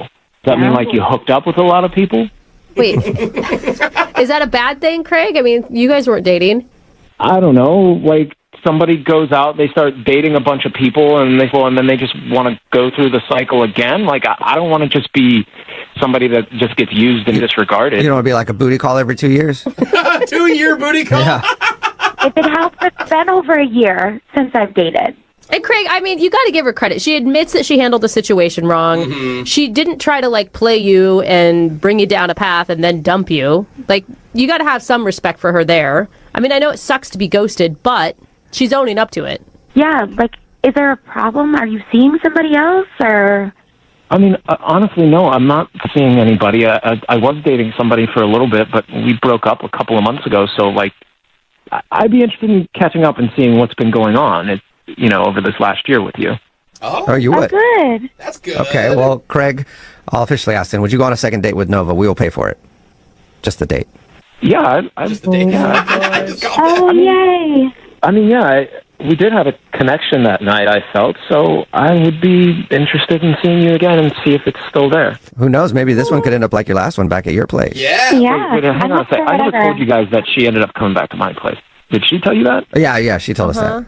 She said that, you guys hooked up the time you went out. And it was so good, it stuck with her all this time. Yeah, I mean, did your number change or something? Like, you want to text me or call me and we, figure it all out? Yeah, I have your number. I gave it to the radio station. Oh, right, duh. All right, sweet. Well, oh my God, we did it! Congratulations, Nova. You got your second date. Craig, I think it'll be cool for you guys to reconnect, Good luck. Oh my gosh, and you guys have to give us an update of how it goes. Please, God, yes. We will. Okay. All right, Craig. Well, thank you for your time, man. I appreciate you talking to us, and good luck on your date. Yeah, have fun. Thanks. All right. Bye. See you. Okay, Nova. Oh my God. Shut You're up. in there. It's You got your happening. date. We did it. Now, you have to promise us that you'll give us an update if you tell get us how you did his it. DNA and get a paternity test done, okay? I will. All right. This is Seriously, you have. If I see you on Maury Povich before this show, I'm gonna be so mad. Oh my. I would never. Hello? Hi, may I speak to Austin, please? Yeah, speaking. Austin, how are you, man? This is Jubal from Brooke and Jubal in the Morning, the radio show. Brooke and what? Brooke and Jubal in the Morning. It's a morning radio show. Okay. I kind of don't listen to the radio, so I've never heard of you guys. Sorry. But It's all good, man. I'm calling you today, though, because we actually got an email into our show about you. What? Yeah. Weird, I know. It's a segment we do on our show. It's called The Second Date. That's where if you go out on a date with somebody and then end up blowing them off, they can email us and we'll get that person on the phone and hopefully find out why they're not calling them back. And you recently met a woman named Olivia. Oh. Yeah? Yes. Yeah? Okay, wait a minute. She emailed you about me and her? Yeah. Yeah. She told us about how you came over to work on her house because you do landscaping, right? Yeah, but Yeah, apparently you do more than that. Yeah, we Full heard, service. we heard you are hot. Yeah. look, but like, why would she call the radio show? I don't know, because she wants to see you again. Yeah. She said she really enjoyed your initial experience with her when you came over to work on her house, and then she said she liked hanging out with you at the bar, but you just disappeared, and she hasn't heard from you. I mean, yeah, but I just don't get why she would want to make this business public. She needs our I don't think that she's ashamed by any of it. Okay, no. That's not what I mean. What do you mean? I mean, I just don't know why she would want that out there. But all right. Sounds like it was fun. I mean, it was until we were at the bar later on, and we were shooting some pool, and I went to go get some another round of drinks, and this guy comes up to me. Never seen this guy before in my life. Okay. But he bows up on me, and he says, "I know you slept with my wife." Wait, what? Wife? Yeah, exactly. I'm like, what? I don't know what you're talking about. This guy says that he followed her to the bar from the house, saw her hanging out with me, knew that something had happened. Whoa. And, like, I was, like, I was questioning it. Like, is this guy messing with me? So I asked him some questions. I asked him a little bit about the house. He knew everything about the house. He knew everything about the lawn. No. And I... Wow. But that's... So That is you really think weird. Olivia is married? Yeah. So why would she call us? I now have the same questions that you do. Yeah, why would she want this out there? What the? And that's what I'm saying. I have no idea why she would want this out in public unless she, I don't know. But there's got to be more to the story because she would have seen, I mean, if she is in fact married, I don't know for sure that I even believe that yet. If she is married, she would have seen her husband at the bar talking to you. Thing is, the pool is in its own area in the bar, so it's like in another room, so she might not have actually seen him. That would be so weird for him to just approach you and not approach her. Like, what kind of self-control do you have to have? I don't know. Maybe he did, but he was basically just talking to me, and he threatened me. He basically said, you're not seeing her anymore. You're not talking to her. What? He basically said that I couldn't landscape at the place anymore. Oh, damn! You lost a client too. After all that, I don't want to get in any more trouble with my job, so I took off. I was out. Yeah, understandable. But why didn't you respond to her text messages like, hey, I'm not writing back because you have a husband? I'm not getting in the middle of that. Again, I didn't mean to get in the middle of it in the first place, but after I met the guy, it's like, no, I'm not going to be texting with his wife. But she can't be. Austin. I feel like she can't be married if she's willing to do a second date with us and everything else. There's got to be more to the story. I don't know. I know who does know. It's Olivia, and she's actually on the other line listening and wants to talk to you. You want to talk to her? Unless she's hung up. What? Olivia, are you there? Yeah, I'm here. What are you doing? I'm not married. Really? I don't know what you're talking about or who you're talking about. Are you 100% sure? Are you sure? I mean, yeah, I'm not married. Why would I call them? If I were married, that would be stupid. Yeah. I mean, it's pretty stupid unless you think you're getting away with it. I mean, your husband knows. I don't have a husband. I'm not married. Okay, wait, are you divorced? Do you have a crazy ex-boyfriend? Have you hooked up with anyone else? I don't know who this guy is. But he knew everything about you. In the house. This dude is 5'10". He's got brown hair. He was wearing a plaid shirt. He's got a tattoo on the forearm. Does it say Olivia? Literally, you're describing every guy at the bar. I mean, that's I'm not married. I have no idea. Well, I don't know. It just seemed legit to me. Look, Austin, didn't we have a good time? I mean, that's what you should be thinking about. It was good, right? That part of it, yeah, but your husband also saw that too. What? What? He saw? He was watching. What? When he was talking to me at the bar, he said, "I saw what you did." How could he see? Apparently, they got some sort of drop cam in the house, and he saw it. Olivia, are you married? He set up a camera? What do you mean he set up a camera? It sounds like you know something, Olivia. Yeah, who's he? No, I mean, that's not what I meant. You are lying. You're married. No. You are cheating on your husband. I just meant, like, who's going to set up a camera in general? I mean, like, he set up a camera? Like, who does that? That's what I meant. Okay, it sounds, Olivia, like you just slipped. That's what it sounds like. And how dare you put Austin in that position? And us. It's not what you think. It's complicated. Oh, is it? Okay, so now things are starting to come out a little bit because you misspoke there. You cheater. Olivia. Don't try to paint me as this bad person.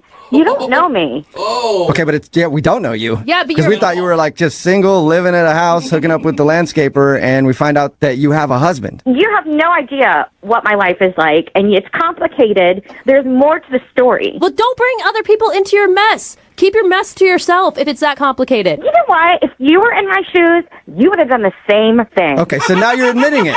You have a husband. No. Get out the You just said you would have done the same thing, which means that you cheated on your husband with Austin. No, that I slept with a hot guy is what I'm saying. While married. Yeah. I'm not playing your stupid games anymore. This is over. Oh my God. Hello? Wow. Hey, Austin. I am sorry, Austin. I'm sorry for doubting your story. Sounds like she's sure married, and that dude you talked to was her husband. Listen, like I'm usually all for that kind of stuff, but I don't. Austin, don't say that. Yeah, I can understand that. Oh, that is crazy. The thing is, Austin, you think about it, there's videotape of you out there now. Oh, see, I just don't want to get in trouble with my job. That's the thing. And if my boss found out that I did that again, then he'd be totally upset. Again, Austin. Austin. Yeah, man, I think you maybe have learned your lesson now. Yeah. Hello? Hi, can I speak to Maya, please? Is this? Hey, Maya, how are you? This is Jubal from Brooke and Jubal in the Morning. That's a morning radio program. It's a radio show? Yes. How are you? I'm good. What can I do for you, radio show? Well, I'm calling you because a listener of ours recently emailed us about you, and he wanted us to get a hold of you because he thinks that you're brushing him off after you guys went on a date. Oh my God. I think I know what this is about. Do you? Really? I mean, I hope not, but Who would that be? What's his name? Oscar? Bingo! Oscar emailed us about you, and he said that he really enjoyed going on your date, and he's been trying to get you to go out with him ever since, but you're always like, I'm busy, or whatever. Well, yeah. Okay, do you not want to go out with him again? Correct, yeah. I mean, I don't know. I can't believe he thought it would be wise to contact a radio station about this, but Well, he said that he just likes you a lot. It's a thing we do on our show all the time called Second Date.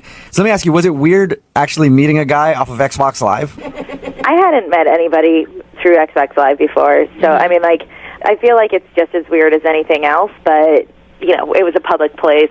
You know, that wasn't that wasn't the problem.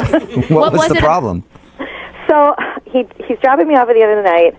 We're, you know, in my parking lot of my building and, like, just chatting and, like, honestly, like, I'm feeling it and I'm kind of waiting for him to go in for a kiss. Right. Oh, okay. Instead of that, he goes, can I show you something right now? That's something that could go one of two ways on a first date. Exactly. Either good or very, very bad. Exactly. What was it? He starts to take off his shirt. What? Dang, bro. I mean, I couldn't make it up if I tried. Like, he starts to take off his shirt, and I'm like, whoa, not that kind of girl. Like, what are you doing? And he's like, no, it's cool. Like, just trust. Like, I'm not being creepy. Like, just trust me.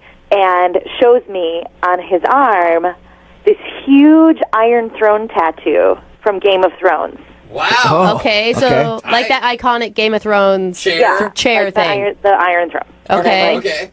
Cool. Like, whatever.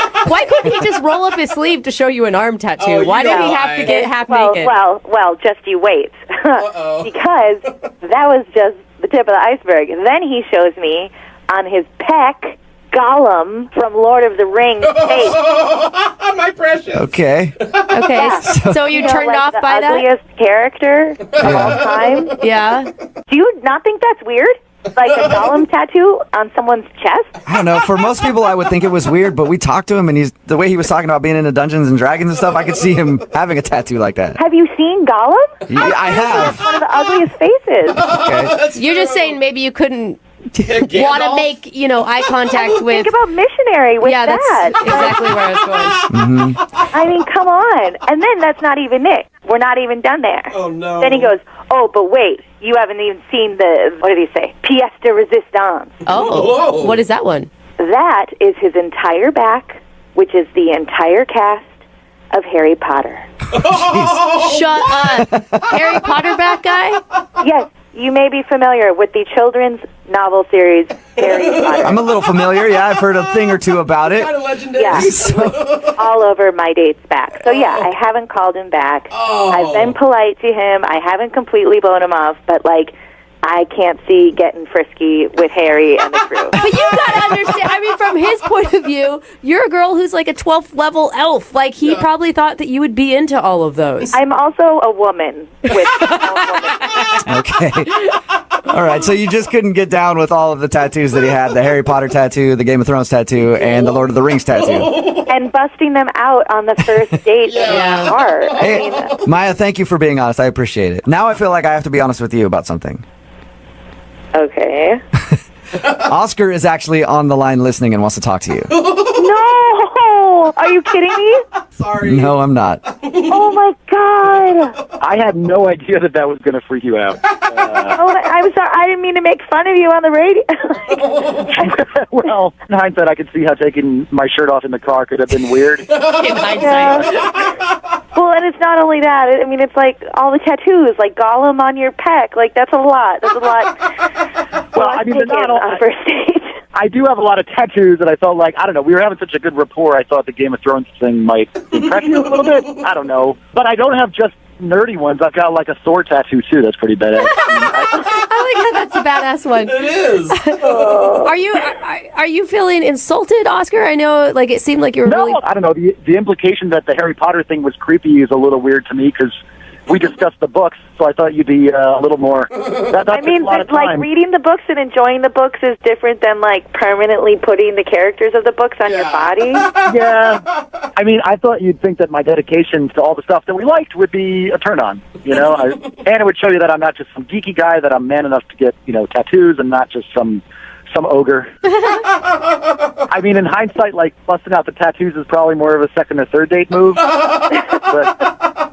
No, I don't ever want to see those tattoos again. Oh, Maya!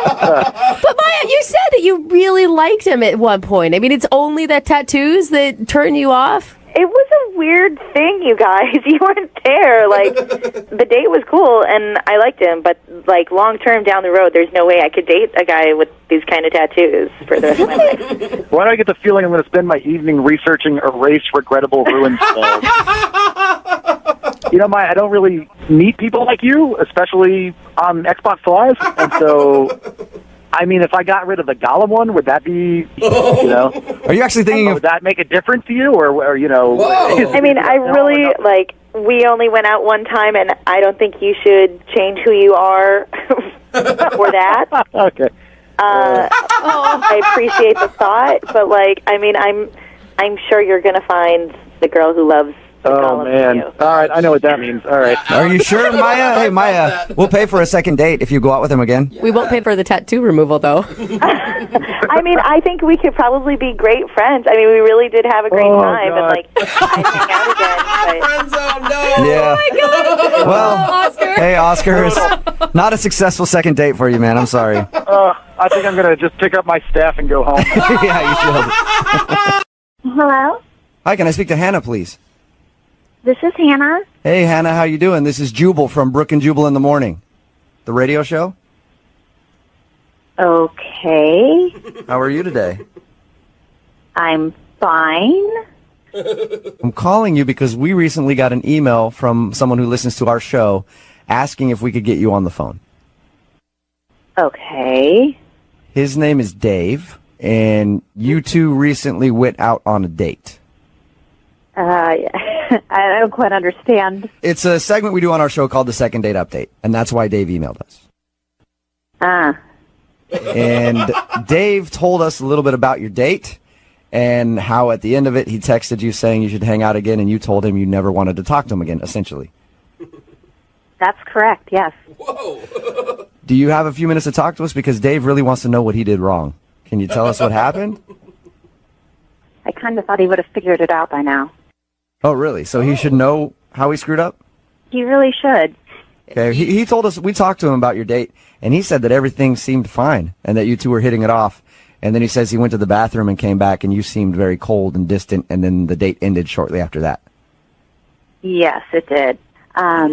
He kept saying how nervous and shy he was, but I got a feeling after he went to the bathroom that he's not always that way.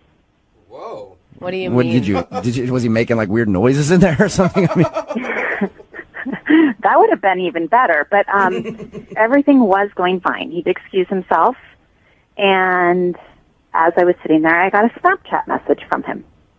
Okay. he was Snapchatting you from the bathroom. Right? That was a little odd in the first place, Okay. but I don't think that he meant to Snapchat me. What do you mean by that? I think he meant to send it to a friend or a group of friends, and I accidentally got included. What did he say?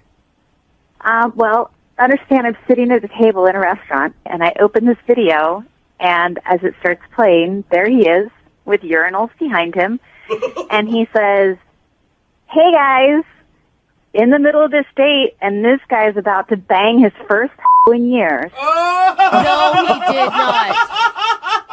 Are you serious? Oh, I'm serious, and it didn't stop. He kept going. That is cool. I mean, when we talked to him, he sounded like the most conservative, nervous dude on the planet. Yeah, and maybe one of his faces, but he's definitely got two sides to him. Oh, no. What else did he say in his Snapchats? The next one was something like, "Is she even down there? I'll report back later because this guy's getting some." Oh, my God. Wow. No wonder you were annoyed when he came back. Yeah. You should have just snapped him back, been like, "Hey, don't come back to the table. I'm leaving." Honestly, I could not believe when I was watching the video and trying to remember that this was the sweet guy that was sitting across from the table telling me how nervous he was.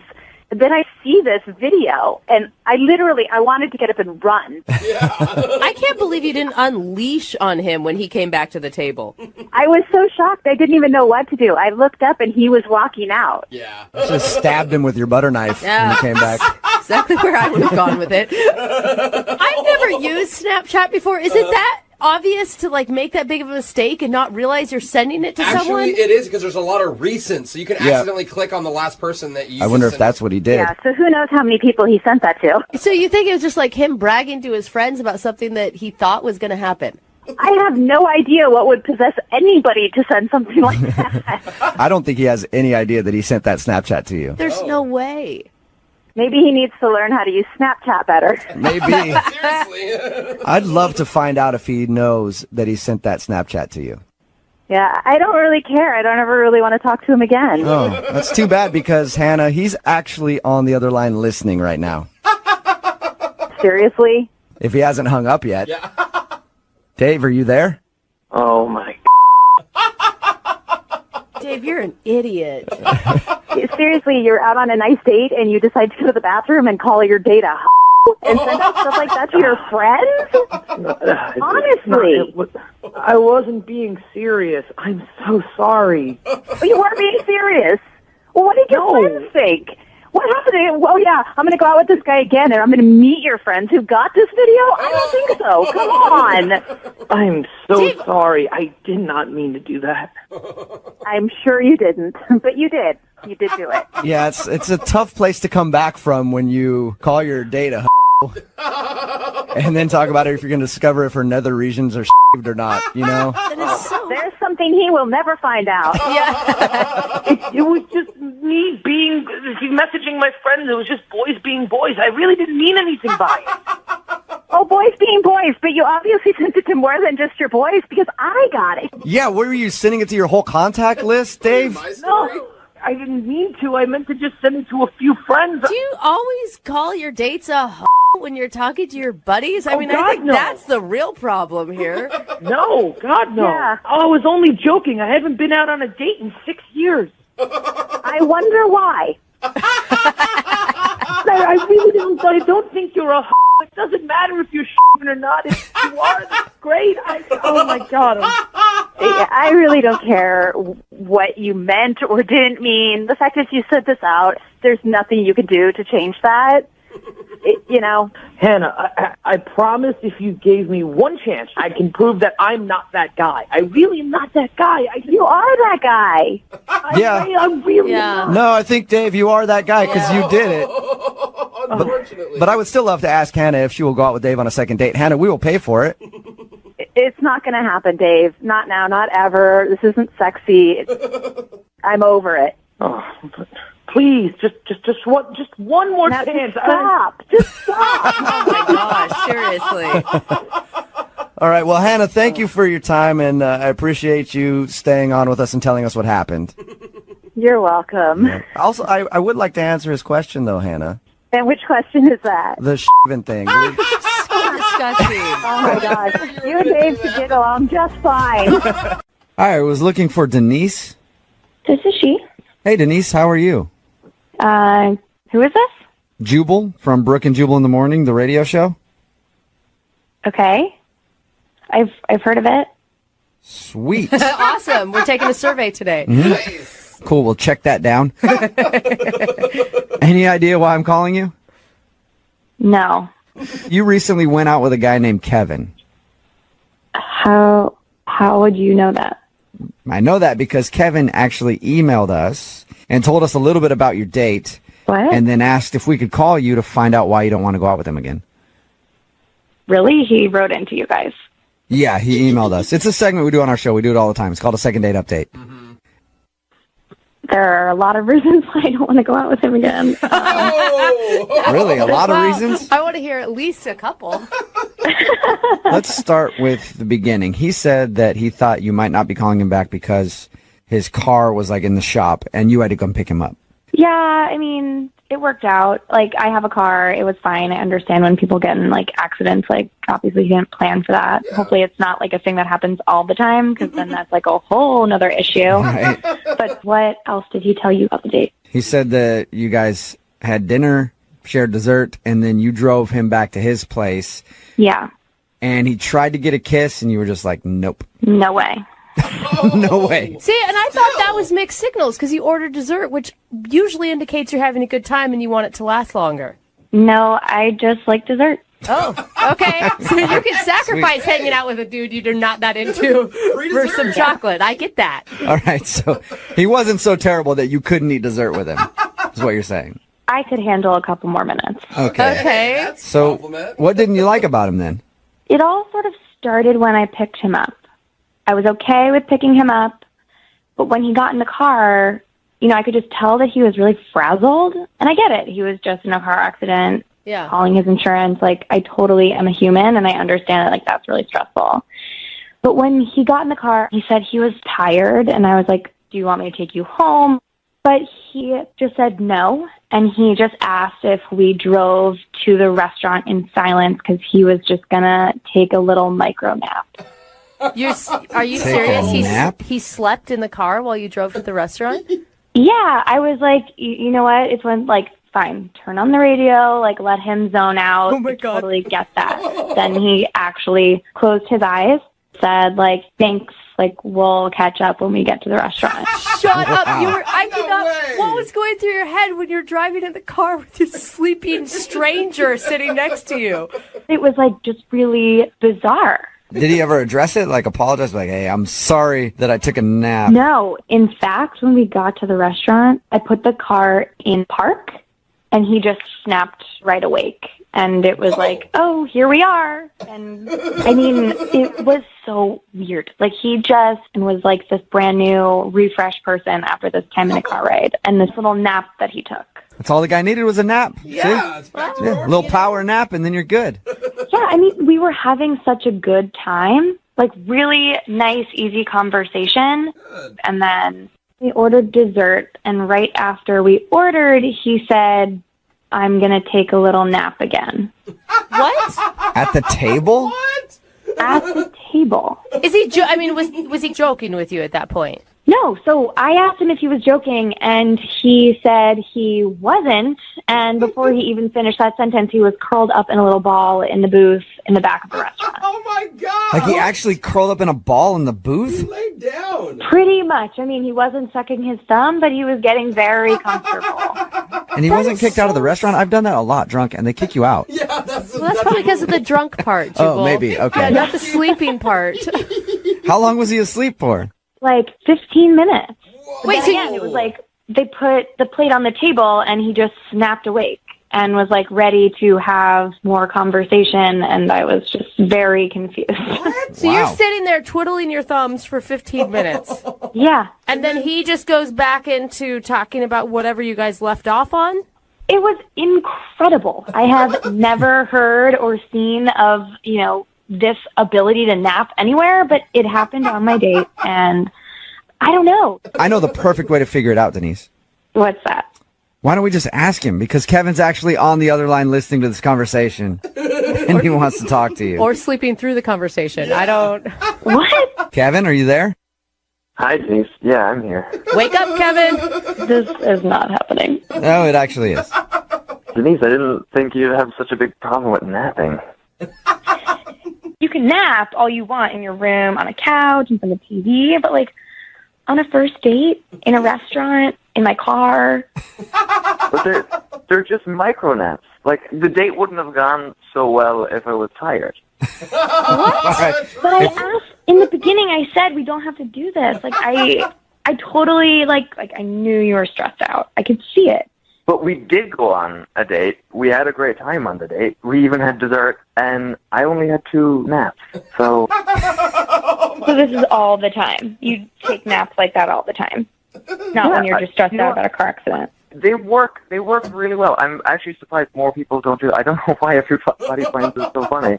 Kevin, are you saying that you don't find it strange that you took 2 naps on a first date? No, it's not strange at all. You're making this out to be a bigger issue than it really is. Look, a lot of people take micro naps throughout the day. A lot of Japanese people take naps throughout the day. I take naps. Yeah, I get that, but I don't curl up in a restaurant booth with a girl I'm trying to impress while I'm eating dinner with her. Well, see, okay, that's what you're not getting. I couldn't impress her with such a great date without taking that nap. You didn't impress me by taking those naps either. Okay, look, I feel like I'm on trial here for taking a nap, okay? Kevin, you're not on trial for taking a nap. You're not.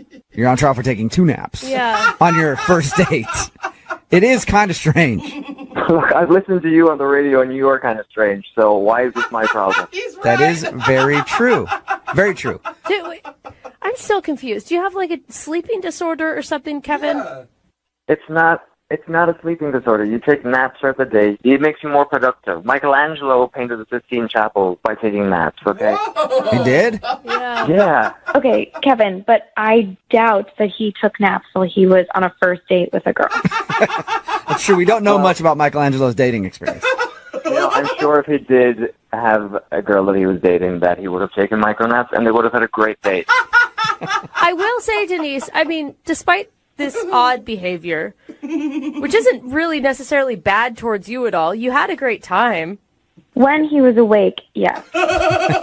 Okay, Denise, what about this? What if I can promise you that Kevin stays awake and you guys go out on a second date? We will pay for it. Are you going to come with us?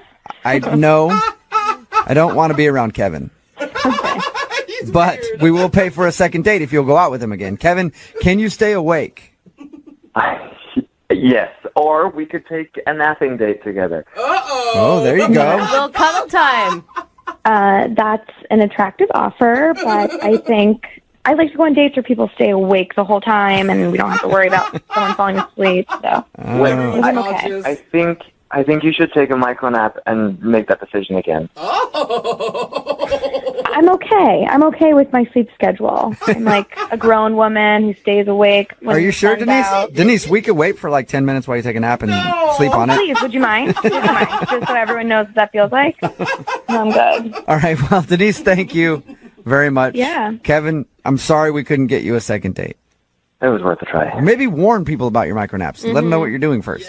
Or just learn how to stay awake for a 4-hour span. I don't know. You know, you guys are really missing out here. These micro naps are the way of the future. If you want to be productive, if you want to, bring your ratings up, you should probably try some micro naps. Hey, we'll try anything at this point. So, Hello? hi, is this Kristen?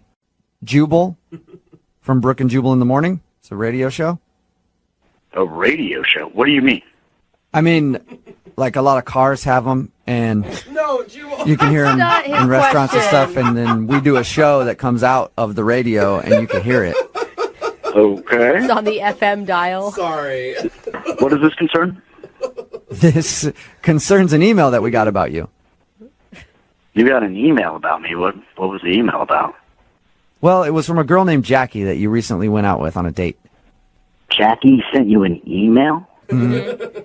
Why would Jackie send you an email? Because you're not calling her back after your date. Duh. This concerns our one date. We had one date, and now she sends an email to you guys. Yes. You guys had one date, and you haven't called her since, so she emailed us to see if we could get you on the phone and find out if there's a reason you don't want to go out with her again. In the email that she sent you, did she by any chance tell you what happened on that first date? Did She told us a little bit about it, yeah. She said that you showed up to her house, and she surprised you with her twin sister, and then you and your buddy went out on like a double date. That's the vanilla version of it, yeah. Did she? And the vanilla version, what would be the chocolate version or the... That's not the expression. I don't know. Neapolitan version? Yeah, what's the more colorful version of it then? The Rocky Road version? I just got a really creepy vibe. Creepy? Why? It just gave off a creepy vibe. I show up with my buddy for a double date, and it's with her and her twin sister. So, That's wait. creepy? What's creepy about that? That's awesome. Because they were doing the thing where they dress alike, and they finish each other's sentences, and they're speaking in twinsy or whatever. I'm kind of with you on that one. That does come off a little weird. What if like a secret language? At first, I thought it was kind of cute, kind of funny, and I'm like, all right, I'm in on the joke. My buddy Nick, he's in on the joke. We both think it's kind of cool. And then it just kept going. Oh, so like So, was it just annoying then? Yeah, there is a certain point where you're like, okay, let's drop it and let's get to know you individually. Because it was I met a girl named Jackie, and I was like, well, what's the other girl's name? Well, it eventually comes out her sister's name is Jill. But which one's Jackie? Which one's Jill? Jack and Jill. Get it? Isn't that funny? They thought that was hilarious, too. But you can't be mad at them. That is their parents' fault. That is not their fault. I can be mad at them for being so amused at it. So, like, 2 decades later. Yeah, if they love it, it's one thing. So did it feel like, if you're going to date me, you got to date my sister? We come as a package. Well, they were in love with the fact that they're both twins so much they didn't even seem to care that they were on a date. Oh, no, they're showing What do you off. mean? Like they were putting on a twins show for you? A little bit, like an exhibition. Like, isn't this so amusing that we're twins and that we look alike? And so they started doing weird twinsy stuff. Like, one of them would be like, I'm the evil twin, and the other one would go, no, I'm the evil twin. Oh, man. You think that after your whole life living as a twin, the novelty would wear off? The joke would Exactly. get Yeah. It was very obvious very quickly that they weren't there for a date. I was there to meet a woman, and they were there to play their twin game. I wasn't having any of it. I just wasn't cool. And I look over at my buddy Nick, who's my wingman, and I'm like trying to give him the signal of like, let's pull the cord. Yeah. And he was like, he gave me the reverse signal of let's stay and let's see this out. Like, he loved it. Yeah. You were like, all right, I've seen twins before I get it. And he was like, ooh, twins. What are they going to do next? Exactly. So at that point, I was like, all right, I'll be your wingman. But I wasn't invested at that point. Yeah. Which one's the evil one? Well, Yeah, look at Paul. they look the same. I do have to tell you something. Jackie is on the other line listening right now and wants to talk to you. Or is it Jill? Nah, the evil one. Jackie, are you still on the phone? Yeah. Hi, Paul. I thought we really got along, so I was just, I don't know, I was kind of excited about you, and he just totally ghosted.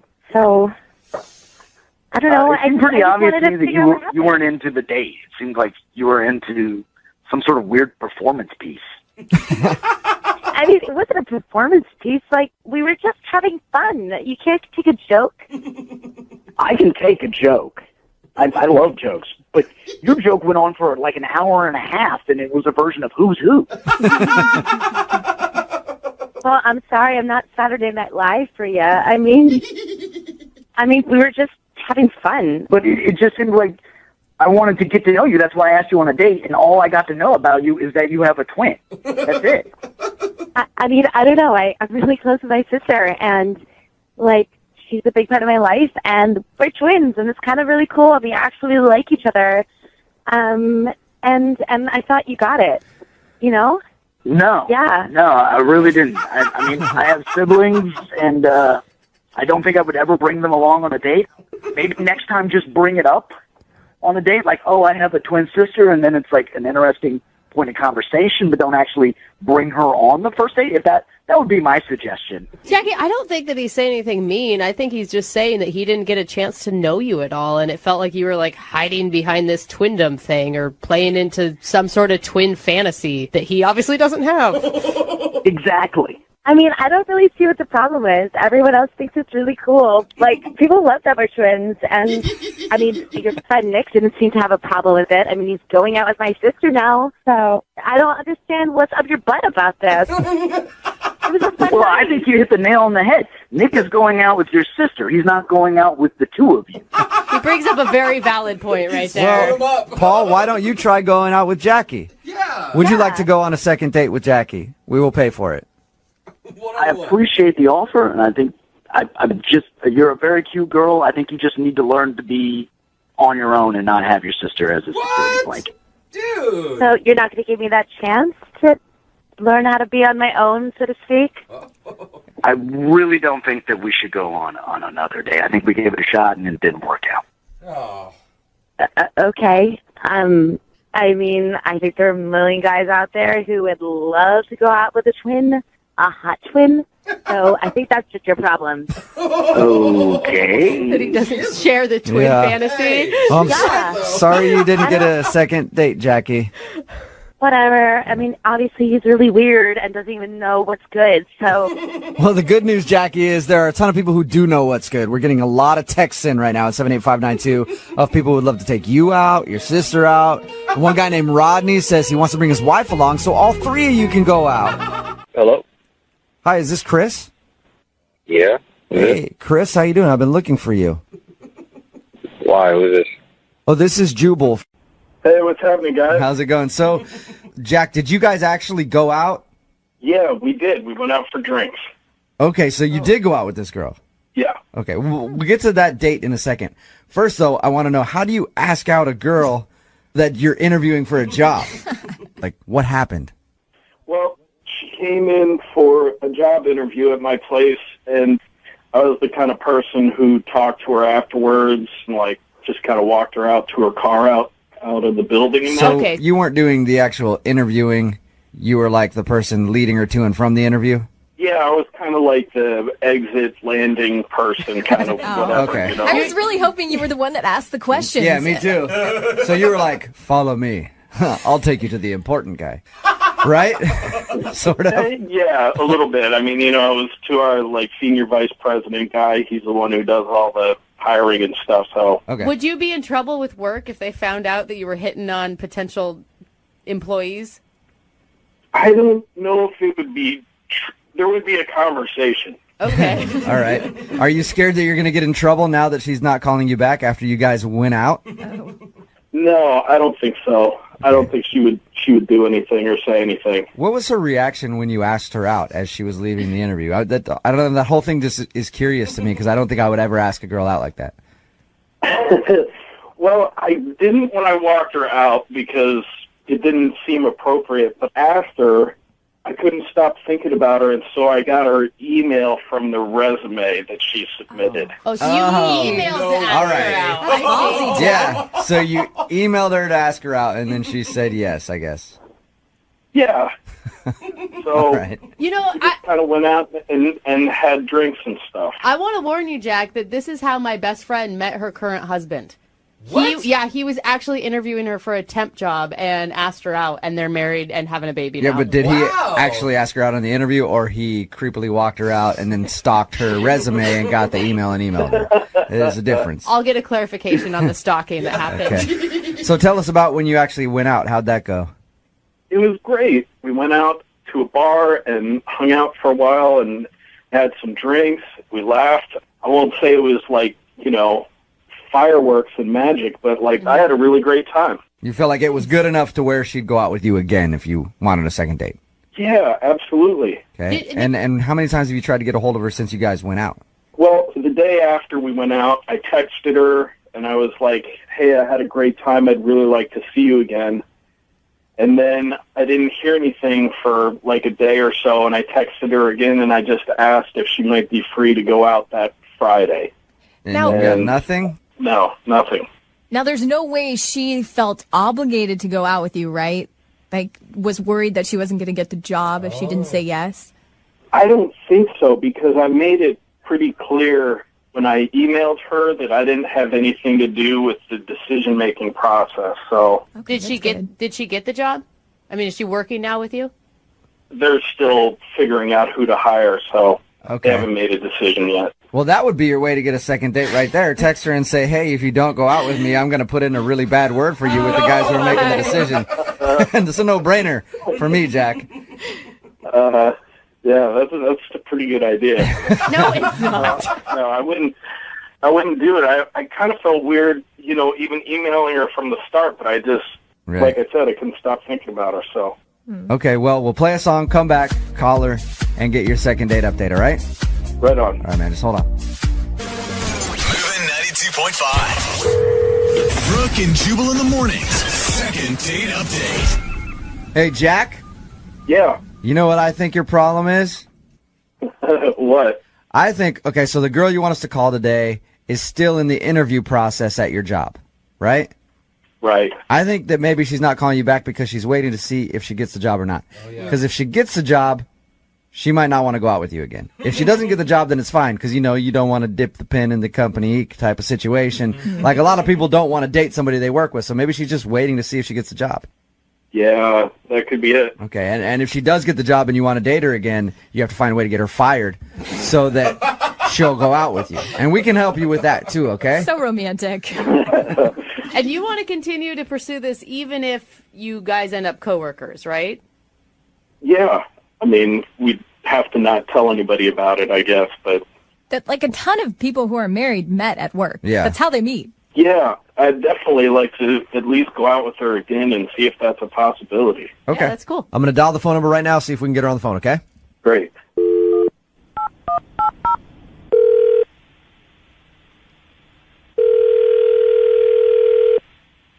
Hello? Hi, is this Michelle? Yes, this is she. Michelle, how are you? This is Jubal from Brooke and Jubal in the morning. I'm sorry, what is that? Jubal from Brooke and Jubal in the morning. What are you? What is it, Jubal? The radio show? Oh, okay. What can I do for you? So you've heard our show before? I have heard of it. Oh, you've heard of it. Nice. Okay, that's fine. Works You for know us. what? It's better actually to just have heard of us than to have actually heard the show. So you're doing well. It's more enjoyable that way. I'm calling you because one of our listeners, someone who does listen to the show, actually wanted us to get a hold of you. That's kind of weird. But okay. You recently went out on a date with him. Oh. Have you been out on a lot of dates recently, or do you think you know who I'm talking about? No, not a lot. Just one. Was his name Jack? Oh my God. Yes, it was with a guy named Jack. All right. Well, Jack emailed us because he wanted us to call you. He's wondering why you're not answering any of his text messages or phone calls because he would love to see you again. He did tell us about the way that you met, and I thought it was pretty awkward that he contacted you while you're trying to interview for a job at his company or whatever. But he said he enjoyed your time together and really wanted to see you again. So he asked if we'd call you and see if we could get you on the phone and find out why you don't want to go out with Jack again. I don't know if I'm, like, comfortable talking about this. He basically wants to know. So if it's embarrassing for you and you don't want to talk about it, okay, I still would like to know, but that's fine. I understand. But if it's something that is embarrassing about him, he's willing to hear the answer. I mean, he's fine, I guess. But yes, that's a good sell. Well, it wasn't even like that. Like the job that I was interviewing for the day that I met him, I really want. Right. And I thought it would be, I don't know, I guess I thought of it more like a prudent networking kind of thing rather than. Okay. So you were like, I'll make a good connection at the office. Hopefully, maybe he can put in a good word for me. I can get the job. Yeah, exactly. Yeah. And, you know, I was sort of using it as an opportunity to kind of suss out, like, where I stood with the company. You know, he didn't really give me any details, but, like, the one thing that I did get out of him was that he'd seen my resume and that a lot of really qualified people had applied and just sort of implied, like, he didn't say, but he kind of implied that, like, I wasn't qualified, which, I mean, it offended me, honestly. Yeah. That's kind of rude to say to somebody. But yeah, I saw your resume, but you really don't match up to the other candidates. I'm sorry to let you down here, but I'll buy you a drink if that'll help. Michelle, are you sure he just wasn't nervous and like maybe mentioned that because he didn't really want to talk about work and you were bringing it up? Maybe, but honestly, I just was like, well, okay, if this is how it is, then that's the end of the line for us. You know what I mean? You were using him to get the job, and then when he told you that you probably weren't qualified in not so many words, you were over it. I wasn't using him to get the job. I was using the drinks as a networking opportunity. Yeah. In other words, yeah, exactly. So, I mean, that's pretty much what happened, right? You just wanted to go out, and then once you felt like he was telling you you weren't material for their company, you're like, okay, well, I don't want to go out with him on a date again. And I don't want to, like, lead him astray if he wants other things from me that I cannot give. I mean, that's how you play the game. Like, yeah. Am I right? No, you're right. Yeah. It's all about connections and stuff like that. And I don't think you should lead anybody astray ever. That's why I'm going to tell you that Jack is on the phone with us right now. Are you kidding me? No, I'm not. Jack? Hey. Oh, my God. You've got to be kidding me. This is bullshit. Well, at least now he knows what the deal was, Michelle. Well, yeah, I guess so. I guess now you know what the deal is, Jack. You know, you could have just texted me back. I could have, but you seem like the kind of guy that would take any sort of feedback as encouragement, and I don't want to encourage you, like, straight up. How about just, hey, I had a good time, too. I don't want to go out again? I mean, I did have a good time, but I'm not going to be your girlfriend. I'm not going to you if that's what we're talking about. Wow. Or you could have texted back, I don't think I'm going to be able to use you to get that job. Oh. Yeah, maybe I should have. Maybe I should have texted back to you. I'm sure you would have taken it really well since you're the kind of weirdo who puts girls on the radio instead of being a young grown-up and leaving me the alone. Wow, that escalated quickly, Michelle.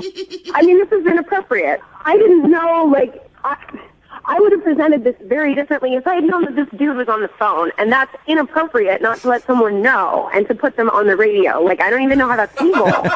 Like, I don't even know why I'm still on the phone with you guys, because you do know that you're up. You're probably still on the phone because you don't have a job to go to. Oh! He Michelle, said that you were still up for the position right now. Oh, there's not a chance she's going to get it. You should see her resume. The closet coming out. Wow, all right. So both you guys are obviously just upset at each other. Oh, yeah, no, it's cool because I thought I wanted to work for this company, but I obviously don't want to work for a bunch of freaks who stop girls' emails from their resumes and then ask them out on a date. Great. I can get a job somewhere else. Just a little tip, Comic Sans is not the font you want to use on a resume. Yeah, thanks for your feedback. I appreciate it. Wow. Michelle, at this point, I would love to ask if you'll go out on a second date with Jack. You guys can discuss new business opportunities. Just call it a new business meeting. How about that? Networking again. Like I said, I don't even know why I'm still on the phone with you people, and of course I'm not going to go out with this ass. Maybe someone listening has a Yeah. job opening that'd like to hire you instead. Dude, Michelle's a go-getter. She would be so much fun at the Christmas Yeah. party. Jack, would you like to go out with Michelle again after hearing this conversation? Well, no. However, I will let Michelle make my latte for me when she gets that other job. Whoa, Jack. Brooke and Jubal in the morning. I'm not good at a one-night stand. You guys, I have the craziest falling in love story you've probably ever heard. Whoa, you already dropped the L-bomb right at the top. Yeah, TBD, I hope so. Okay, TBD. Keep going. Those are always good 3 letters to put with love. Well, tell us what happened 6 months ago. So about 6 months ago, I was in the hospital because I was having my tonsils removed. Okay. This is a romantic story, I can tell. No. Yeah. So the guy I was seeing was going to pick me up that day when he got off work. Like pick you up from the hospital? I'm sorry. Yeah, you have to have somebody pick you up when you have like a outpatient surgery because Right. you know you've been under. So anyways, he was supposed to pick me up around 5 when he got off work, but I was discharged a little earlier, around like 3:15. Okay. Hate when I discharge early. It's so annoying. Gross. And is this guy your boyfriend at the time, or is it just someone you've been casually hanging out with? No, he was my boyfriend. Okay. So the nurse wheels me like down to the lobby and asked if someone was coming to pick me up. So, you know, she gave me paperwork and she just, you know, she left me there. So sitting there a little while later and the doors open like to the lobby and this gorgeous man who's not my boyfriend walks in with like a giant bouquet of flowers. Oh my God. Why do I picture like doves being released behind him and angels singing? And he sits down across from me. So we make eye contact a couple times, and he smiles. And so I said, like, those are nice. Well, actually, I mean, I whispered, like, those are nice. Oh, right, because of the tonsil situation. Yeah. But that was hot. Yeah. It's a little sultry. All right, what'd he say? He's like, what? I can't hear you. Off to a good start. Okay. But this is good. That's not your boyfriend. You shouldn't be flirting anyway. Oh, come on. Anyway, so I tried to say again, I was like pointing, I'm like, the flowers are nice. So he thanked me, and he asked me what I was there for. So anyway, the doctor comes in and asks to speak with him, and they like go off, pulls him aside, and then he comes back, sits down again with sort of like this weird look. He looks at me, and he hands me the flowers, and he goes, these are for you. What? I was like, what? And so he says, they just told me that my aunt passed away. Oh, and he was bringing his aunt flowers. No. I don't like this. You got the world's saddest bouquet of flowers ever given. Consolation dead person flowers? Oh, That's so sad. okay. I mean, you guys, I took him, but like, You I took felt him? terrible for him. You have to take him. I guess so. You have to take him. So anyways, he's sitting there, he's super upset. So for like 30 minutes, I'm kind of consoling this beautiful, beautiful man. Yeah. About his aunt. How did you turn this into cheating on your boyfriend? Because I feel like that's where we're going. Maybe I'm wrong. Me too. I did not cheat on my boyfriend. Okay. No. So eventually he thanks me and he's like, I gotta go. But he writes his number down on the card with the flowers. Okay. Crosses out "get well soon" and writes "call me later." Love you, Auntie. Yeah. I mean. Exactly. So I follow him out the door and it's raining. It's like some sappy like rom-com movie. Of course it is. So I asked him, like, are you sure you're okay to drive? You seem very emotional. I don't want you to get in an accident. And he's like, yeah, I think so. I'm okay. And I was like, no, you know what? My boyfriend, he's going to be here soon. He can give you a ride. And he said no, and he drove off. Yeah, because you just shattered his dreams. Like, he didn't know you had a boyfriend. You're flirting with him the whole time. He gives you his number, and then... He's like, give me those flowers Wait, back. what? Boyfriend? It worked out for What's the best. worse? I didn't want to lie to him. Like, I was trying to be a nice person, like a friend. He needed a shoulder to cry on. Yeah, you're a good person. Well, I tried to be. Anyway, so I texted him the next day and just said, thank you for the flowers. Hope you're doing okay. Man, your boyfriend must have been so confused though. Like when you're walking out of there with a bouquet of flowers, he's like, "Where did these come from?" Yeah, but the explanation is pretty easy. What is it? Dead aunt. I mean, he should also feel guilty because he did not bring me flowers. But anyway. Yeah. All right. So fast forward a couple months later, I'm not with that boyfriend anymore. Good. Ooh, someone's single. That guy didn't bring you flowers. He deserves to be dumped. Agreed, and many other reasons, but we don't need to get into all that. All right. Anyway, you guys, I still have the flower card with his number. Ooh, this is so fun. And I really can't stop thinking about him. Like, am I a crazy person? Is this weird? Yeah, you're probably crazy and weird, but it's really great. Yeah. I encourage it. Is Crazy that bad? and weird is great for us on this show, so it makes good radio. Dude, I say yes. Make it happen. Let's do this. So have you reached out to him yet, or is this the first time? I did text him, and I didn't get a response. Oh, my God. But he doesn't know you're single. That's why he didn't text you back. He probably thinks you're trying to cheat on your boyfriend. I mean, maybe. I didn't think about that. I mean, let's keep you guys. Oh, I'm excited for this one. And I don't think we asked, do you know what this guy's name is? Oh, yeah.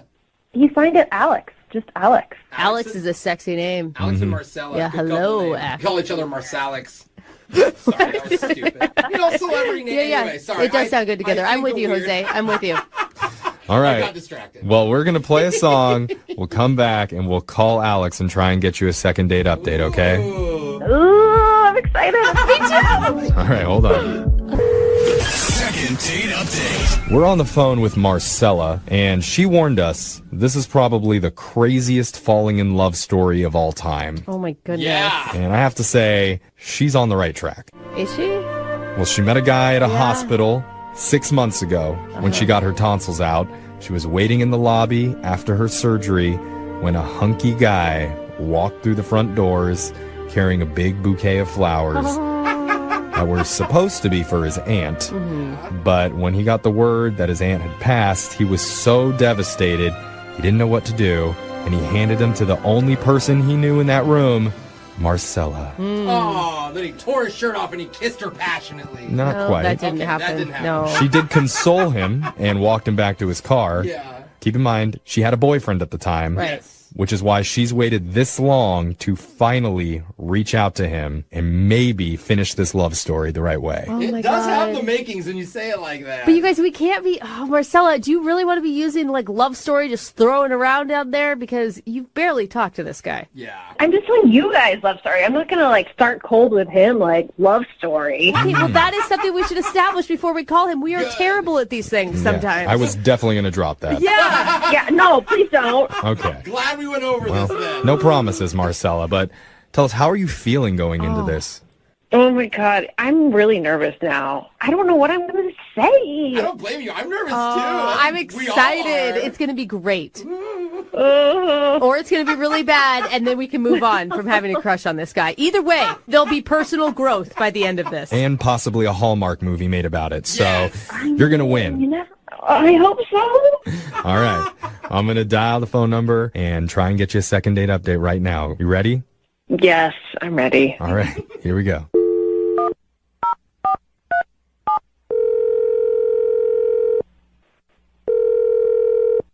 Hello? Hi, can I speak to Alex, please? Yeah, I was calling. Hi, my name's Young Jeffrey. Work on the radio. The radio? Mm-hmm. You heard of it before? Yeah, it's like in every car. Right. Yeah, it's like a podcast. That's the one. He knows it. All right. Dude, Good. awesome. We're best friends now. Yeah, we're on the dial, man. That's where we are. What is this about? So there's something that we do on our show called a second date update. It's where if you go out on a date with someone, but they're not calling you back, you can reach out to us and we'll contact the person and try and figure out the reason why. I didn't go on a date with someone that's not getting back to me. That's true. That is That's a true. good point. This is one is a little bit different. Because the girl that reached out to us, you met about 6 months ago. Okay, 6 months ago, it's a long time. And you guys didn't go on a date. You met her in a hospital lobby? Her name's Marcella? Sorry, no, it doesn't ring a bell. Oh, you were going through a lot of stuff in the moment, so... Yeah. She told us when she met you, your aunt had just passed away. Sorry about that too, man. Is that helping jog your memory, though? Honestly, no. Okay, do you remember being in the lobby and you had brought flowers for your aunt? And she said that you had talked briefly about the flowers, and then the doctor informed you about your aunt passing away, and you gave the flowers to Marcella. And she was like super worried about you, offered to take you home. Not take you home to her home, offered to give you a ride to your house. Yeah. Any of this jogging your memory? No? Okay, I think I remember. How do you not, like, definitely remember that your aunt died that day? I'm sorry, but... Okay, there's a reason why I don't specifically remember her. Okay. Yeah? What is it? There's just been a lot of flowers and a lot of girls. What? I'm even more confused. Yeah, what are you talking about? You have aunts in every hospital that are dying across the city? Like, I mean, honestly. Not necessarily. I had a buddy in the hospital, and I went to go see him. And I didn't know what to get the guy. It's your friend in a hospital. Like, what do I get him? So I just grabbed flowers from the shop downstairs. Okay. He kind of gave me the idea. He's like, man, why are you giving me flowers? I don't need flowers from you. Like, I bet you could pick up on, like, any girl down there and if you give her the flowers. What? Your buddy told you to give flowers to girls in the lobby? Like a joke, and turns out it worked. I said I was there for a buddy, and I ended up hooking up with one of the girls I met in the waiting room. Okay, and that is definitely not Maricela. Yeah, so we're not talking about Marcella? This is before Marcella? Again, guys, I don't know who Marcella is. Okay. Well, when did this happen with your buddy? Well, it was a couple years ago, I think. What? A couple years ago. Wait. So are you setting this up to tell us that you've been doing this scheme for a while now? I'm not doing it anymore. So there is no dead aunt ever? I mean, I'm sure one of my aunts have died. You dog! This whole thing is a pickup scheme. Like I said, I don't do it anymore. I started feeling like a little guilty, a little sleazy, so I kind of... A little? How many girls have you picked up using this? Let's just say that it's a lot, and that's why I have a hard time remembering. Oh my god. Oh my god. It's like, I don't... I felt so bad for you. I know. The dead aunt is the thing that I'm most upset about. I'm also kind of impressed that this is your thing, but also really disgusted that you're using... I'm all over the board here. It's pretty shady. It is very difficult dating out here right now. Like, it's like the apps don't work. Blame it on the apps. But you're not even trying to date. It sounds like you were just hooking up with all these ladies. No, every single one I had a sit-down conversation with. And you told them all lies. Yeah, I don't know if that counts. Look, initially, yeah, it was a lie. But, I mean, once we started talking, that's who I am. I'm not... I just needed, like, a way in. Oh, my gosh. I am floored. You know who's probably even more floored than we are? Oh, my gosh. Marcella. Oh, my gosh. The one you don't remember. Because, Alex, we didn't tell you this, but Marcella has been on the phone listening this entire time. And we do not feel shady about it at all, okay, Alex? Oh, my God. Marcella? Yeah. I'm a little surprised that there's such a monster among us. Are you kidding? Dude, a monster? I don't do that anymore. Like, so you go to hospital to pick up, like, sick or, like, injured I used to go. Or grieving. I think you're missing... Are you kidding? Oh, man. What can I say? It worked. You can say you're gross. That's disgusting. But also kind of genius. I don't know. I mean, too much. He had to stop. Like, if it wasn't really a hospital, like, did you have to lie about the dead aunt? Couldn't you come up with some other reason? That's how you reel them in. That's the bait. It is true. That makes a stronger, deeper connection. Yeah. Deeper connection. She's right. I wanted to take care of the guy. I know. I can't imagine. Ladies Marcella, love a I'm sad man in mourning. Oh, you guys, I'm so sorry, Marcella. Oh, my God. I honestly can't believe that you can't remember me. Like, we had, like, a 30-minute conversation.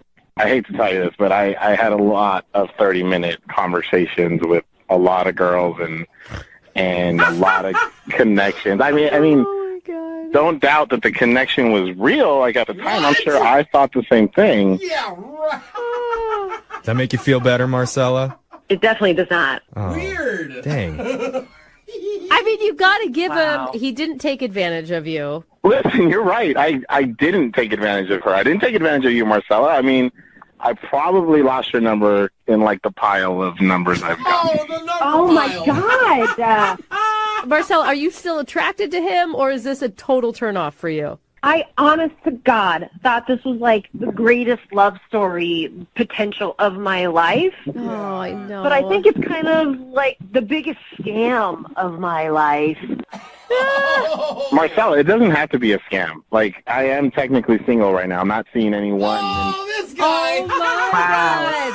Wow, what a surprise you're single. That is such a shock. Well, he ran out of relatives to pass off as dead, so... God. You know what? Like, I couldn't even date you now because you hang out in hospitals all the time. You're probably patient zero. No, I don't. I don't hang out in hospitals all the time anymore. I don't do that. Oh. Well, this feels like the right time No, it does not! to ask Alex, would you like to go out on another date with Marcella? We'll pay Why for are you it. asking him? She needs to be there. She's the one that contacted us. I know. Obviously, if I went up to you and gave you flowers, then you must be good looking. So, yes, I will like to go on another date. All right, Marcella. It's like a blind date for Alex. Marcella, like... I mean, Alex is right. I am hot, and he's not going to see me ever again. Absolutely not. Oh, you missed out, dude. I didn't see that coming at all. Jeffrey did. But did I miss out, Marcella? Because I honestly don't remember who you are or what you look like. Oh, my God, that is so low, dude. How dare you. on. Well, It is. Who is this? Hey, Bryce, how are you? This is Jubal from Brooke and Jubal in the Morning. It's a radio show. I don't get calls from radio shows very often. Yeah, I know it could be kind of weird. Listen, I'm calling you because one of our listeners actually sent us an email about you and asked if we could track you down. You have any idea who I could be talking about? No. Do you remember going on a date with a girl named Amy? Yeah, I do. Okay. Well, Amy emailed us and said that she had a really good time on your date, but it's been about 2 weeks now and you're not calling her back. So she asked if we could get you on the phone and find out if something went wrong. I really don't want to talk about it. You don't want to talk about it at all? No, I'm good. Just like 2 minutes. I don't know about that. She described the date to us, and it sounded like everything went fabulously. Yep. Okay. So why wouldn't you call her back? This is so uncomfortable. Look, this is really awkward. She described the date to us, and there wasn't an awkward moment that she could think of from your date. And she said that at the end of it, you kind of... not. Say that one more time? I imagine not. Okay, so was there an awkward moment, or wasn't there an awkward moment? I wouldn't call it exactly awkward, but there definitely was a moment that I just did not like. Whoa. What happened? Okay, I'll tell you. We went to this drawing thing. We drew pictures and made like a flip book. Mm-hmm. Yeah, she told us about that. She actually said that you did a really good job. Yeah. Yeah, she told me that. She, came up to me after and said, "Wow, good job." And she went in for a high five. Mm-hmm. And I wasn't expecting that level of force. Okay. So she high-fived you really hard? Bottom line, my arm is in quite a bit of pain still. From a high five? Yeah. I haven't really been to see a doctor yet, but I'm starting to get worried. My arm's in a sling right now. It really hurts still. Oh my God. Are you saying that she injured you with a high five? Well, it may sound funny to you, but I had shooting pain up and down my arm for the rest of the time we were in there, and she wanted to go out and get drinks after, and I told her I had work the next morning, so I left and went straight to the pharmacy and got a sling for my arm. Really? Your arm is in a sling because she high-fived you so hard. Yeah, and it still hurts. I don't know if there's nerve damage or what. But she's a nice person, but she's super aggressive, and that was a little too much for me. Wait, High so five the you're Incredible Hulk or something? you're intimidated by her because of her high-fiving injury in your arm? Well, I'm not intimidated by her. She injured me. My arm hurt. I'm just imagining her like pulling her arm back and hitting you so hard on your head. Like I Yeah, can't. exactly. It takes a lot to hurt someone with a high five, and she did it. All right, so you don't want to go out with her again because you don't want to risk any more bodily harm. Is that what I'm getting? I'm pretty much leaning towards a no. Okay. Well, you know what, Bryce? Maybe she can change your mind because she's actually on the other line listening to this and wants to talk to you. No, she's not. Yes, she is. Amy, Bruiser, you there? Bruiser. Hi. You big meathead? No you kidding. hurt Bryce. I can't believe this. So you're not calling me back because I high-fived you too hard? It hurt. Oh. It was so aggressive. I'm not into that. Amy, can I ask, do you try to come off as maybe a little bit harder than you are? Or tougher? Maybe because I'm so little. I'm 5'3" and 115 pounds. Like, what do you have, like bird bones? Where does that even come from? You were joking like this on the date the whole time too, and that kind of bothered me too. You hurt my arm. I barely high-fived you. That wasn't even, like, my most emphatic high five. Are you threatening him now, Amy? No. Do you feel bad? I mean, I do feel bad, but I just can't believe this situation. Like, I would have never, in my wildest dreams, have thought that this is why you weren't calling me back. You're super aggressive, and you got to warn someone when you're gonna go in for a high five like that. Some kind of heads up. What else did I warn them about? Like, if you need a warning for a high five, like, how are you going to get through your day, man? I don't really know what else to say here. You hurt me, and you're not even apologizing for it. Oh, okay. I'm sorry, you little baby. I'm sorry I hurt your little wrist. That's helping. That's Give me a helping a little lot. wrist. Oh, you little baby. Do you want an apology? I'm sorry. Stop bullying me. My arm hurts right now. What do you expect? If your arm hurts so much, why haven't you gone to the doctor in 2 weeks? I really wanted to believe that it wasn't that big of a deal, but it still hurt. You did some serious damage. Hey, Bryce, would you like to go out with Amy again on a second date? We'll pay for it. No. I don't forget it. You don't want to go out with him now? No. You're being kind of a jerk. Yeah. Well, yeah. If I went on one date with a guy and my high five was too strong for him, do you think that I want to go out with him again? Like, do you really think I should go out with him again? I don't think so. It was just like the mocking, it seems like a little bit. Oh my God, get over it. You guys are being such wusses. I'm with you, Amy. I'm fine. If you go out on a date and they can't handle a little good-spirited bullying, I wouldn't want to go out with them either. So, Bryce, I'm assuming you're not into going out with Amy one more time? Definitely not. No, Okay. I'm really okay. All right. Go get my arm Yeah, checked well, out I'm now. okay Thanks. too, Bryce. Bryce, thank you for your time. I appreciate it. You go put some ice on that arm, okay? Will do. Amy, thank you for your email. I'm sorry you didn't get a second date. Oh, I'm not. I'm just looking for a real man, so if one wanders into the radio station, call me. All right. Well, Amy, I will find you a guy who loves a little physical abuse. All right? There are some out there for sure. Hello? Hi, is Kenny there? Yes. Eric, how are you? This is Jubal from Brooke and Jubal in the morning. Oh, sorry, who? Jubal from Brooke and Jubal in the morning. You okay? Yeah, I'm just confused, sorry. Oh, no, that's all right. Wait, who are you guys? It's a morning radio show. Oh, okay. Ever hear of it? Nah, no. Okay. Listen, I wanted to take a few seconds of your time because we got an email from one of our listeners about you. About me? Mm-hmm. It's a girl that you recently went out on a date with. Wait, what? Yeah, you recently went out on a date with a girl named Lisa. And since your date, you haven't been calling her back. So she emailed us and asked if we could get you on the phone to find out if she did something wrong. Really? Yeah, it's a segment we do on our show called The Second Date Update. Oh, gosh. You mind talking to us for a second about your date? Nah, really, I don't really feel comfortable.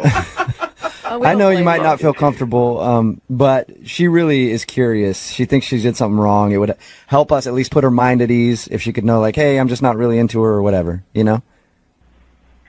Why didn't she just call me?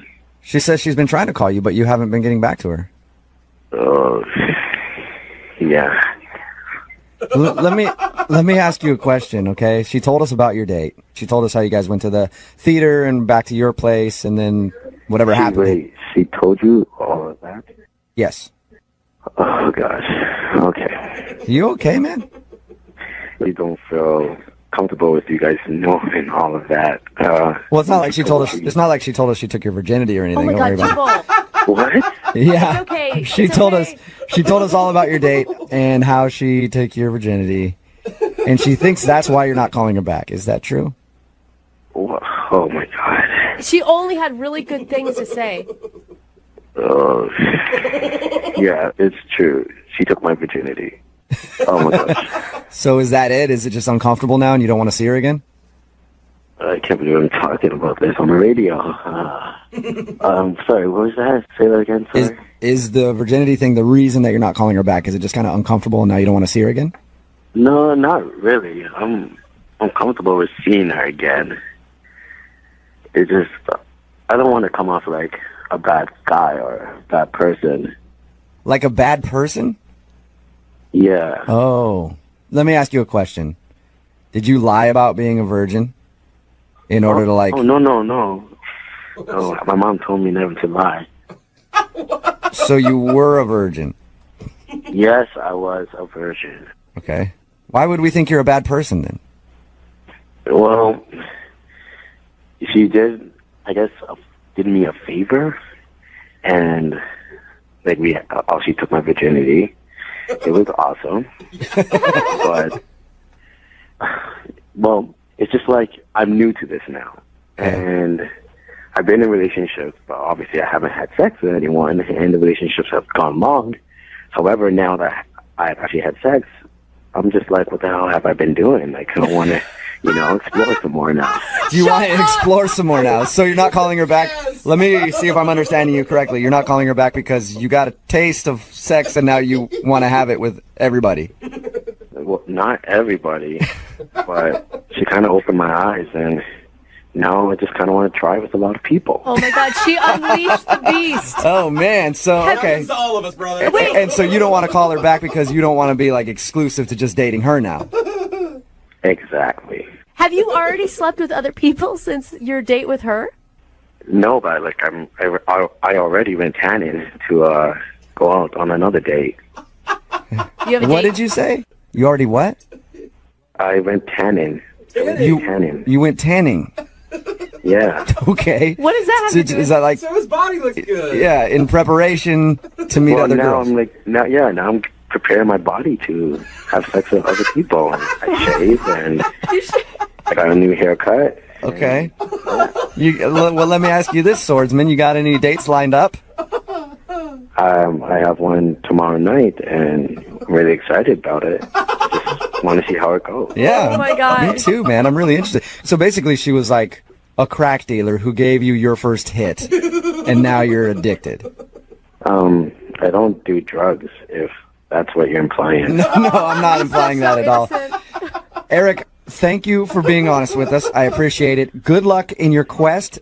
Thanks. You're welcome. I do have to let you know, though, before we get you off the phone, that Lisa is actually on the other line, and she's been listening to this conversation. What? Yeah, I've been on the whole time. I've listened to everything you've said, and it's incredibly shallow. Let me just say that. Like, I did this for you. I felt like I was like opening you up, and now you're supposed to be special, and then you just like go and you're like, you want to go like run around in the streets and like taste every piece of candy you can. It's so disrespectful. What's going on? I didn't know she was on the phone. I know, Eric. I'm sorry to do that to you. You like lied to me. I know. I'm sorry, dude. I didn't mean to lie to you. But don't you want to just tell Lisa yourself, like, hey, thanks for what you did for me. Now I'm on to the next one. He doesn't have to say shit. I mean, he's already said everything that he needed to say. I heard everything that I needed to hear. And he totally used me. I didn't use you. I didn't mean for that to happen. It just happened that night. It was a mutual agreement. Mutual agreement. It's not like we signed a contract or something. I mean, I was doing you a favor. You realize this. You were a 26-year-old virgin when you met me. I mean... Yeah, I was a 26-year-old virgin. I'm not that anymore. Oh my God. Lisa, you don't really feel used by this guy. I mean, I actually thought he was nice. Like, I made exceptions for him. Like, really, honestly, he's not like a guy that I would normally go out with. But then we had a connection, I thought, and now I just feel like gross. It really actually does feel pretty gross. He still sounds like a nice guy. Eric, you sound like a nice guy. Yeah. I am a nice guy. You have to understand from my point of view. And you can't blame him. I mean, Lisa, you've had some experience. I'm sure that you're really happy that you've had all those experiences, right? He's got to make up for lost time. Well, yeah, I mean, I guess so, but, you know, it's like you have someone on lockdown. Like, okay, great, let's do this. Like, doesn't he think he needs a little more practice before he goes out in the world? And, like, you know, if it's like your second time to ever have sex, someone's going to wonder if you are really that bad in bed. Are you saying you want to practice with me some more? Because I'm just saying I totally will. You know? That leads me to my next question, I guess. Eric, would you like to go out on a second date with Lisa? We will pay for it. No, but I will go out on any other date, so and get some more fun. No, he doesn't get to turn me down now. I'm not asking anymore. Oh my gosh. Hey, we can hook up from time to time. We just can't be exclusive. I'm not asking you for that. I mean, no, I'm saying no. So don't act like you're like doing me favors now because I'm good. I'm telling you, I'm good. No to hooking up or no to being exclusive?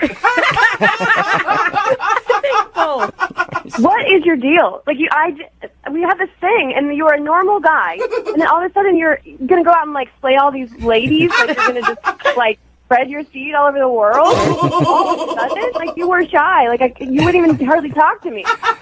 Lisa, I take it as a compliment. I mean, obviously, whatever you do is really good. It's got him crazed. Yes, Lisa.